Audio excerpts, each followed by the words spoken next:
ಆತ್ಮೀಯ ಸ್ಪರ್ಧಾರ್ಥಿಗಳೇ, ಇಂದಿನ ಅವಧಿನಲ್ಲಿ ನಾನು ಸ್ಪರ್ಧಾತ್ಮಕ ಪರೀಕ್ಷೆಗೆ ಅತ್ಯಂತ ಮುಖ್ಯವಾದಂಥ ಟಾಪಿಕ್ ಆಗಿರುವಂಥ ಶಕ್ತಿ ಎನರ್ಜಿ ಟಾಪಿಕ್ ಬಗ್ಗೆ ಚರ್ಚೆ ಮಾಡ್ತಾ ಬರ್ತೀನಿ. ಈ ಟಾಪಿಕಲ್ಲಿ ಎಲ್ಲ ಸ್ಪರ್ಧಾತ್ಮಕ ಪರೀಕ್ಷೆಗಳಲ್ಲೂ ಕೂಡ ಪ್ರಶ್ನೆಗಳನ್ನು ರಚಿಸ್ತಾ ಬಂದಿದ್ದಾರೆ. ಪೊಲೀಸ್ ಕಾನ್ಸ್ಟೇಬಲ್ ಇರ್ಬೋದು, PSI ಇರ್ಬೋದು, FDA, STA, KS ಪರೀಕ್ಷೆಯಲ್ಲಿ, UPSC ಬಂದಾಗ IAS ಪರೀಕ್ಷೆನಲ್ಲೂ ಕೂಡ ಈ ಟಾಪಿಕ್ ಸಂಬಂಧಪಟ್ಟಂಥ ಪ್ರಶ್ನೆಗಳನ್ನು ಪ್ರತಿ ಪರೀಕ್ಷೆನಲ್ಲೂ ಕೂಡ ಫ್ರೇಮ್ ಮಾಡ್ತಾ ಬಂದಿದ್ದಾರೆ. ಅದಕ್ಕಾಗಿ ಈ ಟಾಪಿಕನ್ನು ಚರ್ಚೆ ಮಾಡ್ತಾ ಬರ್ತೀನಿ. ಓದಿದ್ರೆ ಸ್ವಲ್ಪ ಅರ್ಥ ಆಗೋದು ಸ್ವಲ್ಪ ಕಷ್ಟವಾಗ್ತಾ ಬರುತ್ತೆ. ಆದ ಹಿನ್ನೆಲೆಯಲ್ಲಿ ಈ ಟಾಪಿಕನ್ನು ಆಯ್ಕೆ ಮಾಡ್ಕೊಂಡಿದ್ದೀನಿ. ಮೊದಲನೇದು ಬಂದಾಗ ಶಕ್ತಿ ಅಂದ್ರೇನು, ಶಕ್ತಿ ಯಾಕೆ ಬೇಕು? ಮೊದಲನೇ ಬಂದಾಗ ಶಕ್ತಿ ಅಂದರೆ ಯಾವುದಾದ್ರೂ ಒಂದು ಕೆಲಸವನ್ನು ನಿರ್ವಹಣೆ ಮಾಡೋದಕ್ಕೆ ಸಾಮರ್ಥ್ಯವನ್ನು ಒದಗಿಸೋದನ್ನೇ ನಾವು ಶಕ್ತಿ ಅಂತ ಕರಿತಾ ಬರ್ತೀವಿ. ಕೆಪಾಸಿಟಿಯನ್ನು ಒದಗಿಸ್ತಾ ಬರ್ತದೆ. ಏನನ್ನು ಮಾಡೋದಕ್ಕೆ? ಕೆಲಸವನ್ನು ಮಾಡೋದಕ್ಕೆ ಸಾಮರ್ಥ್ಯವನ್ನು ಒದಗಿಸ್ತಾ ಬರುತ್ತೆ. ಜೀವಿಗಳು ಕೂಡ ಕೆಲಸ ಮಾಡಬೇಕು ಅಂದರೆ ಶಕ್ತಿ ಬೇಕು. ಅವು ಶಕ್ತಿಯನ್ನು ಯಾಕೆ ಪಡಿತವೆ? ಜೀವಿಗಳು ತಮ್ಮ ಶಕ್ತಿಯನ್ನು ಪಡೆಯೋದಕ್ಕೆ ಆಹಾರವನ್ನು ಸೇವನೆ ಮಾಡ್ತಾ ಬರ್ತವೆ. ನೀವೆಲ್ಲ ಆಹಾರವನ್ನು ತಿಂತಾ ಬರ್ತೀವಿ. ಪ್ರಾಣಿಗಳು ಕೂಡ ಆಹಾರವನ್ನು ತಿಂತಾ ಬರ್ತವೆ. ಆಹಾರ ಪಚನವಾದ ಮೇಲೆ ಅದು ಶಕ್ತಿ ಆಗ್ತಾ ಬರ್ತದೆ. ಆ ಶಕ್ತಿ ಆ ಜೀವಿಗೆ ಸಾಮರ್ಥ್ಯ ಕೊಡ್ತಾ ಬರ್ತದೆ. ಆಗ ಆ ಜೀವಿ ಆ ಕೆಲಸವನ್ನು ನಿರ್ವಹಣೆ ಮಾಡ್ತಾ ಬರ್ತದೆ. ಜೀವಿಗಳು ಆಹಾರವನ್ನು ತಿಂದು ಶಕ್ತಿಯನ್ನು ಪಡ್ಕೊಂಡು ಒಂದು ಕಾರ್ಯವನ್ನು ನಿರ್ವಹಣೆ ಮಾಡ್ತವೆ. ಆಗ ಶಕ್ತಿಯ ಕೆಲಸವನ್ನು ಮಾಡೋದಕ್ಕೆ ಬೇಕಾದಂಥ ಸಾಮರ್ಥ್ಯವನ್ನು ಅದಕ್ಕೆ ಒದಗಿಸ್ತಾ ಬರ್ತದೆ. ಅದೇ ರೀತಿ ವಸ್ತುಗಳಿವೆ. ವಸ್ತುಗಳು ಹೇಗೆ ಶಕ್ತಿಯನ್ನು ಪಡಿತಾ ಬರ್ತವೆ? ಹಾಗಾದರೆ ವಸ್ತುಗಳು ಕಾರ್ಯವನ್ನು ನಿರ್ವಹಣೆ ಮಾಡ್ತಾ ಬರ್ತವೆ. ಸರ್, ನನಗೆ ಅರ್ಥ ಆಗಲಿಲ್ಲ. ವಸ್ತುಗಳು ಹೇಗೆ ಕಾರ್ಯನಿರ್ವಹಣೆ ಮಾಡ್ತವೆ? ವಸ್ತು ಚಲಿಸ್ತಾ ಬರ್ತದೆ, ಗುಂಡು ಮುಂದಕ್ಕೆ ಆರ್ತಾ ಬರ್ತದೆ. ಬೇಕಾದಷ್ಟು ನಾವು ಸುತ್ತಮುತ್ತ ಇರುವಂಥ ಕಾಯ ಅಂತ ಕರಿತಾ ಬರ್ತೀವಿ. ಫಿಸಿಕ್ಸಲ್ಲಿ ವಸ್ತು ಅಂದರೆ ಕಾಯ ಅಥವಾ ಆಬ್ಜೆಕ್ಟ್ ಅಂತ ಕರಿತಾ ಬರ್ತೀವಿ. ಈ ಕಾಯ ಕೆಲಸ ಮಾಡಬೇಕಾಗುತ್ತೆ. ಆಗ ಇದಕ್ಕೂ ಕೂಡ ಶಕ್ತಿ ಬೇಕು. ಅಲ್ಲಿಗೆ ಈ ಕಾಯ ಕೆಲಸ ಮಾಡಬೇಕಾದ್ರೆ ಅದಕ್ಕೂ ಕೂಡ ಸಾಮರ್ಥ್ಯ ಭಾಳ ಮುಖ್ಯ. ಆ ಕೆಪಾಸಿಟಿ ಭಾಳ ಮುಖ್ಯ. ಈ ಸಾಮರ್ಥ್ಯವನ್ನು ವಸ್ತುಗಳು ಹೇಗೆ ಪಡಿತಾ ಬರ್ತವೆ? That's most important. ಅಲ್ಲಿಗೆ ಜೀವಿಗಳು ಆಹಾರದ ಮೂಲಕ ಶಕ್ತಿಯನ್ನು ಪಡೆದರೆ, ಸಾಮರ್ಥ್ಯವನ್ನು ಹೊಂದಿದ್ರೆ, ವಸ್ತುಗಳು ಅಥವಾ ಕಾಯ, ವಸ್ತು ಅಥವಾ ಕಾಯ ಹೇಗೆ ಶಕ್ತಿಯನ್ನು ಪಡಿತದೆ? ಎರಡು ರೂಪದಲ್ಲಿ ಪಡಿತಾ ಬರ್ತದೆ. ಆ ಪಡೆಯುವಂಥ ಶಕ್ತಿಯನ್ನು ಎರಡು ಥರದ ಶಕ್ತಿಯನ್ನಾಗಿ ವಿಂಗಡಿಸ್ತಾ ಬರ್ತಾರೆ. ಒಂದನೇದು ಪ್ರಚನಾಶಕ್ತಿ ಅಂತ ಕರಿತಾ ಬರ್ತೀವಿ. ಇಂಗ್ಲೀಷಲ್ಲಿ ಇದನ್ನು ಪ್ರಚನಾಶಕ್ತಿಯನ್ನು ಪೊಟೆನ್ಷಿಯಲ್ ಎನರ್ಜಿ ಅಂತ ಕರಿತಾ ಬರ್ತೀವಿ.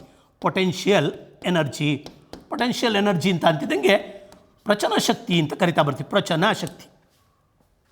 ಎರಡನೇದು ಬಂದಾಗ ಚಲನಾಶಕ್ತಿ ಅಂತ ಕರಿತಾ ಬರ್ತೀವಿ. ಚಲನೆ ಮೂಲಕ ಪಡೆಯುವಂಥ ಶಕ್ತಿಯನ್ನು ನಾವು ಚಲನಾಶಕ್ತಿ, ಇಂಗ್ಲೀಷಗೆ ಕೈನೆಟಿಕ್ ಎನರ್ಜಿ ಅಂತ ಕರಿತಾ ಬರ್ಬೋದು. ಅಲ್ಲಿಗೆ ಒಂದು ಕಾಯವು ಅಥವಾ ವಸ್ತುವು ಶಕ್ತಿಯನ್ನು ಎರಡು ವಿಧದಲ್ಲಿ ಪಡಿತಾ ಬರ್ತದೆ. ಒಂದು ಪ್ರಚನಾಶಕ್ತಿ, ಎರಡನೇದು ಬಂದಾಗ ಚಲನಾಶಕ್ತಿ. ಹೀಗೆ ನಾನು ಒಂದನ್ನು ಎತ್ಕೊಂಡು ಡಿಸ್ಕಸ್ ಮಾಡ್ತಾ ಬರ್ತೀನಿ. ಮೊದಲು ಪ್ರಚನಾಶಕ್ತಿ ಅಂದರೆ ಇದು ಬಹುಪಾಲು ಪಡೆಯುವಂಥದ್ದು ಗ್ರಾವಿಟೇಷನ್ ಮೂಲಕ ಅಥವಾ ಎತ್ತರದ ಮೂಲಕ ಪಡಿತಾ ಬರ್ತದೆ ಒಂದು ಕಾಯ. ಇದನ್ನು ನಾವು ಪ್ರಚನಾಶಕ್ತಿ ಅಂತ ಕರಿತಾ ಬರ್ತೀವಿ. ಒಂದು ಕಾಯವು ಚಲಿಸೋದ್ರ ಮುಖಾಂತರ ತಾನು ಶಕ್ತಿಯನ್ನು ಪಡೆದ್ರೆ that is called as a kinetic energy. ಇದಕ್ಕೆ ಸಂಬಂಧಪಟ್ಟಂತೆ ಸವಿಸ್ತಾರವಾಗಿ ನಾವು ಈಗ ಚರ್ಚೆ ಮಾಡಲೇಬೇಕಾಗಿದೆ ಈ ಟಾಪಿಕಲ್ಲಿ. ಮೊದಲನೇದು ಎತ್ಕೊತಾ ಇದ್ದೀನಿ, ಪ್ರಚನಾಶಕ್ತಿ. ಯಾವುದದು ಪ್ರಚನಾಶಕ್ತಿ ಅಂತ ಅಂದರೆ? ಇದಕ್ಕೆ ಎಕ್ಸಾಮಿನೇಷನ್ಗೆ ಹೇಗೆ ಕೇಳ್ತಾ ಬರ್ತಾರೆ ಅದು ಸ್ವಲ್ಪ ಚರ್ಚೆ ಮಾಡ್ತಾ ಬರೋಣ. ಪ್ರಚನಾಶಕ್ತಿ ಅಂದಾಗ ಇಂಗ್ಲೀಷ್ ಪದ ಪೊಟೆನ್ಷಿಯಲ್ ಎನರ್ಜಿ ಅಂತ ಕರಿತಾ ಬರ್ತೀನಿ. ಈ ಪೊಟೆನ್ಷಿಯಲ್ ಎನರ್ಜಿ ಉದಾಹರಣೆಯನ್ನು ಫಸ್ಟ್ ಕೊಟ್ಬಿಡ್ತೀನಿ ನಾನೀಗ. ಒಂದು ಕಾಯ ಇದೆ, ಒಂದು ಕಾಯ ಎತ್ತರದಲ್ಲಿ ಕುಂತಿದೆ. ಆ ಎತ್ತರದಲ್ಲಿ ಕುಂತ್ಕೊಂಡಾಗ ಆ ಎತ್ತರದಿಂದ ಗ್ರಾವಿಟೇಷನ್ ಉಂಟಾಗಿದೆ, ಗುರುತ್ವದಿಂದ ತನ್ನ ಶಕ್ತಿಯನ್ನು ಪಡೆದಿದೆ. ಅದಕ್ಕೆ ಏನಂತ ಕರಿತೀವಿ? ಪೊಟೆನ್ಷಿಯಲ್ ಎನರ್ಜಿ ಅಂತ ಕರಿತಾ ಬರ್ತೀವಿ. ಸರ್, ಎಕ್ಸಾಂಪಲ್ ಕೊಡಿ. ಯಾವ್ಯಾವುದಕ್ಕೆ? ಒಂದು ಎಕ್ಸಾಂಪಲ್, ಬೆಟ್ಟದ ಮೇಲೆ ಒಂದು ಕಲ್ಲಿದೆ. ಆ ಬೆಟ್ಟದ ಮೇಲಿರೋ ಕಲ್ಲಿಗೆ ಶಕ್ತಿ ಇದೆ. ಯಾಕೆ ಶಕ್ತಿ ಇದೆ ಅಂದರೆ ಬಿಕಾಸ್ ಅದು ಎತ್ತರದಲ್ಲಿದೆ. ಅಲ್ಲಿಗೆ ಅರ್ಥ, ಬೆಟ್ಟದ ಮೇಲೆ ಇರುವಂಥ ಕಲ್ಲು, ಬೆಟ್ಟದ ಮೇಲಿನ ಕಲ್ಲು, ಈ ಕಲ್ಲಿಗೆ ಶಕ್ತಿ ಬರಬೇಕಾದ ಕಾರಣ ಇದ್ರಾಗಿರುವಂಥ ಎತ್ತರ. ಅದಕ್ಕೆ ಭಾಳ ಚೆನ್ನಾಗಿ ಆ ಸೂತ್ರದಲ್ಲಿ ಭಾಳ ಚೆನ್ನಾಗಿ ಹೇಳ್ತಾನೆ, potential energy is equal to mgh ಅಂತ. mgh ಅಂತ. ಎಚ್ ಮೀನ್ಸ್ ಹೈಟ್ ಅಂತ. ಅಲ್ಲಿಗೆ ಇದಕ್ಕೆ ಶಕ್ತಿ ಬರಬೇಕಾದ್ರೆ ಹೈಟ್ ಭಾಳ ಇಂಪಾರ್ಟೆಂಟ್. ಭಾಳ ಮುಖ್ಯವಾಗಿ ಬರೋಣ ಪೊಟೆನ್ಷಿಯಲ್ ಎನರ್ಜಿಗೆ ಸೂತ್ರ ಏನು ಅಂತ ಕೇಳಿದಾಗ ನೀವು ಆರಾಮಾಗಿ ಬರೀಬೋದು mgh ಅಂತ. ಎಮ್ ಅಂದ್ರೇನು? ಮಾಸ್ ಅಂತ. ಮಾಸ್ ಅಂದರೆ ದ್ರವ್ಯರಾಶಿ. ಅಲ್ಲಿಗೆ ಒಂದು ಕಾಯದ ಮಾಸ್ ಅಂತ ಕರಿತೀನಿ, ದ್ರವ್ಯರಾಶಿ. ಇದನ್ನು ನಾವು ಯಾವಾಗಲೂ ಕೂಡ SI ಯೂನಿಟಾಗಿ ಎಕ್ಸ್ಪ್ರೆಸ್ ಮಾಡಬೇಕಾದ್ರೆ ಕಿಲೋಗ್ರಾಮ್ಸಲ್ಲೇ ಹೇಳಬೇಕು, ಗ್ರಾಮ್ಸ್ ಅಲ್ಲ, ಕಿಲೋಗ್ರಾಮ್ಸು. SI ಯೂನಿಟ್ ಅಂದರೆ ನಿಮಗೆ ಗೊತ್ತಿದೆ, ಹಾಗಾದರೆ ಇಂಟರ್ನ್ಯಾಷನಲ್ ಸಿಸ್ಟಮ್ ಆಫ್ ಯೂನಿಟ್ಸ್ ಅಂತ. ಅಲ್ಲಿಗೆ ಕಿಲೋಗ್ರಾಮಲ್ಲಿ ಹೇಳಬೇಕಾಗತ್ತೆ ಎಷ್ಟು kg ಇದೆ. ಆಗ ಮಾಸ್ ಕೂಡ ಇದರ ಶಕ್ತಿ ಮೇಲೆ ಇಂಪ್ಯಾಕ್ಟ್ ಆಗುತ್ತೆ.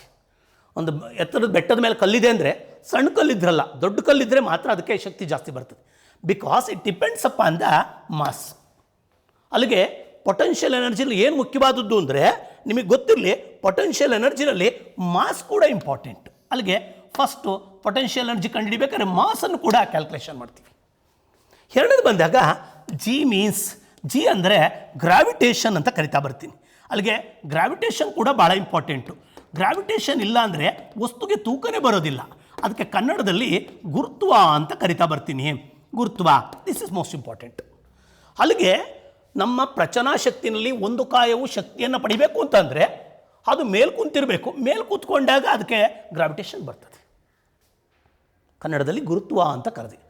ನಮ್ಮ ಭೂಮಿಗೆ ಗುರುತ್ವ 9.8 ಮೀಟರ್ಸ್ ಪರ್ ಸೆಕೆಂಡ್ ಸ್ಕ್ವೇರ್ ಅಂತ ಕರಿತಾ ಬರ್ತೀವಿ. ಸೆಕೆಂಡ್ ಸ್ಕ್ವೇರ್ ಇದು ಭೂಮಿನಲ್ಲಿ ಎಲ್ಲ ಕಡೆನೂ ಕಾನ್ಸ್ಟೆಂಟ್ ಅಲ್ಲ. ಧ್ರುವಕ್ಕೆ ಹೋದಂತೆ, ಸಮಭಾಜಕ ವೃತ್ತದಿಂದ ಧ್ರುವಕ್ಕೆ ಹೋದಂತೆ ಗ್ರಾವಿಟೇಷನ್ ಹೆಚ್ಚಾಗ್ತಾ ಬರ್ತದೆ. ಆದರೆ ಸಾಮಾನ್ಯವಾಗಿ ಭೂಮಿಯ ಗುರುತ್ವ ಎಷ್ಟು ಅಂತ ಅಂದರೆ ಜಿ ಎಷ್ಟು ಅಂದರೆ 9.8 ಮೀಟರ್ಸ್ ಪರ್ ಸೆಕೆಂಡ್ ಸ್ಕ್ವೇರ್ ಅಂತ. ಸೆಕೆಂಡ್ಗೆ 9.8 ಮೀಟರ್ಸು ಹೆಚ್ಚಾಗ್ತಾ ಬರ್ತದೆ. ಇದು ಗ್ರಾವಿಟೇಷನ್ಸು. ವಾಟ್ ಈಸ್ ಎಚ್ ಅಂದರೆ H is nothing but height ಅಂತ. ಹೈಟ್ ಅಂದಾಗ ಎತ್ತರ ಅಂತ ಬರಿತಾ ಬರ್ತೀನಿ, ಎತ್ತರ. ಅಲ್ಲಿಗೆ ಹೈಟ್ ಈಸ್ ಮೋಸ್ಟ್ ಇಂಪಾರ್ಟೆಂಟ್, ಎತ್ತರ. ಇಲ್ಲಿ ಒಂದು ಕಾಯ ಯಾವುದರಿಂದ ಪಡೆದಿದೆ ತನ್ನ ಶಕ್ತಿಯನ್ನು ಅಂದರೆ ನಾನು ಹಿಂದ್ಗಡೆ ಹೇಳಿದೆ ಆಲ್ರೆಡಿ, ನಾವು ಆಹಾರವನ್ನು ತಿಂದು ಶಕ್ತಿಯನ್ನು ಪಡೆದ್ರೆ ಇಲ್ಲಿ ಒಂದು ಕಾಯ ತಾನು ಎತ್ತರದಿಂದ ಪಡೆದಿದೆ. ಎತ್ತರ ಆಗ್ತಿದ್ದಂಗೆ ಆಟೋಮೆಟಿಕಲಿ ಏನು ಬರ್ತದೆ? ಗ್ರಾವಿಟೇಷನ್. ಜೊತೆಗೆ ಅದರ ದ್ರವ್ಯರಾಶಿ ಕೂಡ ಇಂಪ್ಯಾಕ್ಟ್ ಆಗ್ತಾ ಬರುತ್ತೆ. ಸ್ವಲ್ಪ ಕಠಿಣ ಇದೆ, ಎಲ್ಲ ಕಾಂಪಿಟೇಟಿವ್ ಎಕ್ಸಾಮ್ಸಲ್ಲೂ ಕೇಳ್ತಾ ಇರ್ತಾನೆ, ಅದಕ್ಕಾಗಿ ಈ ಟಾಪಿಕನ್ನು ಎತ್ಕೊಂಡಿದ್ದೀನಿ. ಅಲ್ಲಿಗೆ ಎತ್ತರ ಅಂದಾಗ ಇದನ್ನು ನಾವು SI ಯೂನಿಟ್ಟಲ್ಲಿ, SI ಅಂದರೆ ಇಂಟರ್ನ್ಯಾಷನಲ್ ಸಿಸ್ಟಮ್ಸ್ ಆಫ್ ಯೂನಿಟ್, ಜಗತ್ತಿನ ಎಲ್ಲ ಕಡೆನೂ ಬಳಸುವಂಥ ಸಾಮಾನ್ಯವಾದಂಥ ಒಂದು ಪ್ರಮಾಣೀಕೃತವಾದಂಥ ಒಂದು ಮಾನ ಯಾವುದು ಅಂದರೆ ಇದ್ರಾಗೆ ಮೀಟರ್ಸಲ್ಲಿ ಹೇಳಬೇಕು. ಅಲ್ಲಿಗೆ ನಾನು ಇನ್ನೇನಾರು ಲೆಕ್ಕಗಳು ಮಾಡಬೇಕಾದ್ರೆ ಮೀಟ್ರಲ್ಲಿ ಹೇಳ್ಬೇಕು ಇದನ್ನು. ಸರ್ ಕಿಲೋಮೀಟ್ರ್ ಇದೆಯಲ್ಲ, ಸೆಂಟಿಮೀಟ್ರ್ ಇದೆಯಲ್ಲ, ಅಲ್ಲಿಗೆ ಕಿಲೋಮೀಟ್ರ್ ಇದೆ, ಸೆಂಟಿಮೀಟ್ರ್ ಇದೆ. ಬಟ್ ನಾವು ಇದನ್ನ ಹೇಳ್ಬೇಕಾದ್ರೆ, ಇದನ್ನು ರೆಪ್ರೆಸೆಂಟ್ ಮಾಡಬೇಕಾದ್ರೆ ಮೀಟರ್ಸಲ್ಲೇ ಮಾಡಬೇಕು. ಈ ಲೆಕ್ಕಾಚಾರಗಳು ಮಾಡಬೇಕಾದ್ರೆ, ಪೊಟೆನ್ಷಿಯಲ್ ಎನರ್ಜಿ ಲೆಕ್ಕಾಚಾರ ಮಾಡಬೇಕಾದ್ರೆ ಹೆಚ್ಚು ಬಂದಾಗ ಮೀಟರ್ಸಲ್ಲೇ ಹಾಕ್ಕೋಬೇಕು. That's most important. ಸರ್ ಹಾಗಾದರೆ ಲೆಕ್ಕ ಮಾಡ್ಬೇಕಾದ್ರೆ ಮಾಸನ್ನು ಅವರು ಗ್ರಾಮ್ಸಲ್ಲಿ ಕೊಟ್ಟರೆ ಏನು ಮಾಡ್ತಾರೆ? You must convert into a kilograms, K G convert ಮಾಡಬೇಕು. ಅಲ್ಲಿಗೆ ಫಾರ್ ಎಕ್ಸಾಂಪಲ್ ಮೀಟ್ರಲ್ಲಿ ಕೊಟ್ಟಿದ್ದಾರೆ, ಇದ್ರಲ್ಲಿ ಕೊಡ್ತಾರೆ, ಸೆಂಟಿಮೀಟ್ರ್ ಕೊಟ್ಟರೆ ಮೀಟ್ರಿಗೆ ಕನ್ವರ್ಟ್ ಮಾಡ್ಕೊ. Metre SI unit. ಇಲ್ಲಿ ಬರೋಣ ಮುಂದಕ್ಕೆ. ಹಾಗಾದರೆ ನಿಮಗೆ ಗೊತ್ತಾಯಿತು, ಒಂದು ಕಾಯದ ದ್ರವ್ಯರಾಶಿ, ಒಂದು ಕಾಯದ ಗುರುತ್ವ, ಒಂದು ಕಾಯದ ಎತ್ತರ, ಇವುಗಳನ್ನು ಗುಣಿಸಿದಾಗ ನಮಗೆ ಬರೋದೇ ಪೊಟೆನ್ಷಿಯಲ್ ಎನರ್ಜಿ. ಅಲ್ಲಿಗರ್ಥ ಒಂದು ಕಾಯ ಈ ಮೂರು ಅಂಶಗಳಿಂದ ಪಡ್ಕೊಳ್ಳೋದನ್ನೇ ನಾವೇನಂತ ಕರಿತೀವಿ, ಇಂಥ ಶಕ್ತಿಯನ್ನು ನಾವು ಪ್ರಚಲ ಶಕ್ತಿ ಅಂತ ಕರಿತಾ ಬರ್ತೀವಿ. ಹಾಗಾದರೆ ಯಾವ್ಯಾವುದು? ಬೆಟ್ಟದ ಮೇಲಿನ ಕಲ್ಲು. ಈಗ ನಿಮಗೆ ಅರ್ಥ ಆಗ್ತಾ ಬರ್ತದೆ, ಬೆಟ್ಟದ ಮೇಲಿನ ಕಲ್ಲು ಅದಕ್ಕೆ ಶಕ್ತಿ ಬರಬೇಕಾದ ಕಾರಣ ಅದು ಎತ್ತರದಲ್ಲಿ ಕುಂತಿದೆ. ಮೊನ್ನೆ ಯಾವುದೋ ಒಂದು ಕಾಂಪಿಟೇಟಿವ್ ಎಕ್ಸಾಮ್ಸಲ್ಲಿ ಕ್ವಶನ್ ಫ್ರೇಸ್ ಮಾಡ್ದ. ಅಲ್ಲಿಗೆ ಒಂದು ವಸ್ತು, ಒಂದು ಕಾಯ ಶಕ್ತಿಯನ್ನು ಈ ಕೆಳಗಿನ ಯಾವುದರಿಂದ ಪಡಿತಾ ಬರ್ತದೆ ಪ್ರಚನಾ ಶಕ್ತಿನಲ್ಲಿ ಅಂದರೆ ಡ್ಯೂ ಟು ದ ಹೈಟ್. ನೆಲದ ಬಿದ್ದಿದೆ, ಅದಕ್ಕೆ ಶಕ್ತಿ ಇಲ್ಲ. ಯಾಕಿಲ್ಲ ಅಂದರೆ ಎತ್ತರದಲ್ಲಿಲ್ಲ. ಯಾವ ವ್ಯಕ್ತಿ ಎತ್ತರಕ್ಕೆ ಹೋಗ್ತಾನೋ ಆ ವ್ಯಕ್ತಿ ಕೂಡ ತನ್ನ ಶಕ್ತಿಯನ್ನು ಪಡಿತಾನೆ ಅಂತ ನಮಗೆ ಸಾಮಾನ್ಯವಾಗಿ ಗೊತ್ತಿದೆ. ಅದೇ ಥರ ಕಾಯಿಗಳು ಕೂಡ ಅಷ್ಟೇ, ಹೈಟ್ಗೆ ಹೋದಷ್ಟು ಕೂಡ ಹೈಟ್ಗೆ ಹೋದಷ್ಟೇ ಜೊತೆಗೆ ಅದಕ್ಕೆ ಮಾಸು ಇರಬೇಕು, ಭಾಳ ಇಂಪಾರ್ಟೆಂಟು. ಮಾಸ್ ಇಲ್ದಲೆ ಸಣ್ಣದಾಗಿರೋ ಕಲ್ಲನ್ನು ತಗೊಂಡೋಗಿ ಮೇಲ್ಗಡೆ ಕುಂಡ್ರಿಸಿದ್ರೆ ಅದಕ್ಕೆ ಶಕ್ತಿ ಬರಲ್ಲ. ಶಕ್ತಿ ಅನ್ನೋದು ಮಾಸನ್ನು, ಗ್ರಾವಿಟೇಷನ್ನ, ಮತ್ತು ಗ್ರಾವಿಟೇಷನ್ ಇಲ್ಲ ಅಂದರೂ ಬರಲ್ಲ. That's most important. ಅಲ್ಲಿಗೆ ಅರ್ಥ ಒಂದೆರಡು ಲೆಕ್ಕ ಮಾಡೋಣ. ಅದ್ರ ಮೇಲೆ ಒಂದೆರಡು ಎಕ್ಸಾಂಪಲ್ ಕೊಡ್ತೀನಿ ನಾನೀಗ. ಬೆಟ್ಟದ ಮೇಲಿನ ಕಲ್ಲು. ಎರಡನೇದು ಅಣೆಕಟ್ಟಿನ ಹಿಂದಿರುವಂಥ ನೀರು. ಅಣೆಕಟ್ಟಿನ ಹಿಂದಿರುವ ನೀರು ಸ್ವಲ್ಪ ಗಮನಿಸಬೇಕೀಗ. ಅಣೆಕಟ್ಟಿನ ಹಿಂದಿರುವ ನೀರು. ಸರ್ ಹಾಗಾದರೆ ಅಣೆಕಟ್ಟಿನ ಹಿಂದಿರುವಂಥ ನೀರಿಗೆ ಶಕ್ತಿ ಇದೆಯಾ? ಗ್ಯಾರಂಟಿ ಇದೆ. There is gravitation. Stored water, ಅದು ಶೇಖರಣೆ ಆಗಿದೆ. ಬಿಟ್ಟರೆ ಒಂದು ಊರನ್ನೇ ಕೊಚ್ಕೊಂಡು ಹೋಗುತ್ತೆ. ಆ ಊರನ್ನೇ ಕೊಚ್ಕೊಂಡು ಹೋಗುವಂಥದ್ದು ಏನದು? ಆ ಊರನ್ನೇ ಕೊಚ್ಕೊಂಡು ಹೋಗುವಂಥದ್ದು ಸಾಮರ್ಥ್ಯ. ಅದನ್ನು ನಾನು ಏನಂತ ಕರಿತೀನಿ? ಶಕ್ತಿ. ಆ ಕೊಚ್ಕೊಂಡು ಹೋಗ್ಬೇಕಾದ್ರೆ ಅದನ್ನು ಏನಂತ ಕರಿತೀನಿ? ಕೆಲಸ. ಆ ಕೆಲಸಕ್ಕೆ ಅದಕ್ಕೆ ಸಾಮರ್ಥ್ಯ ಬಂದಿದೆ. ಅದರೊಳಗಡೆ ಏನು ಸಿಕ್ಕಿದೆ? ಶಕ್ತಿ. ಯಾವುದರಿಂದ ಬಂತದು? Because of the gravitation, height. ಮತ್ತು ಒಂದೇ ಒಂದು ಚಮ್ ನೀರಿದ್ದರೆ ಬರಲ್ಲ, ಬೇಕಾದಷ್ಟು ನೀರಿರಬೇಕು. ಬೇಕಾದಷ್ಟು ನೀರಿದೆ ಅಂದರೆ ಅರ್ಥ ಮಾಸ್ ಅಂತ. ಮತ್ತು ಬರ್ತಾ ಇದ್ದೀನಿ, ಅಣೆಕಟ್ಟಿನ ಹಿಂದಿರೋ ನೀರಾಯಿತು. ನೆಕ್ಸ್ಟು ಎಳೆದ ಬಾಣ.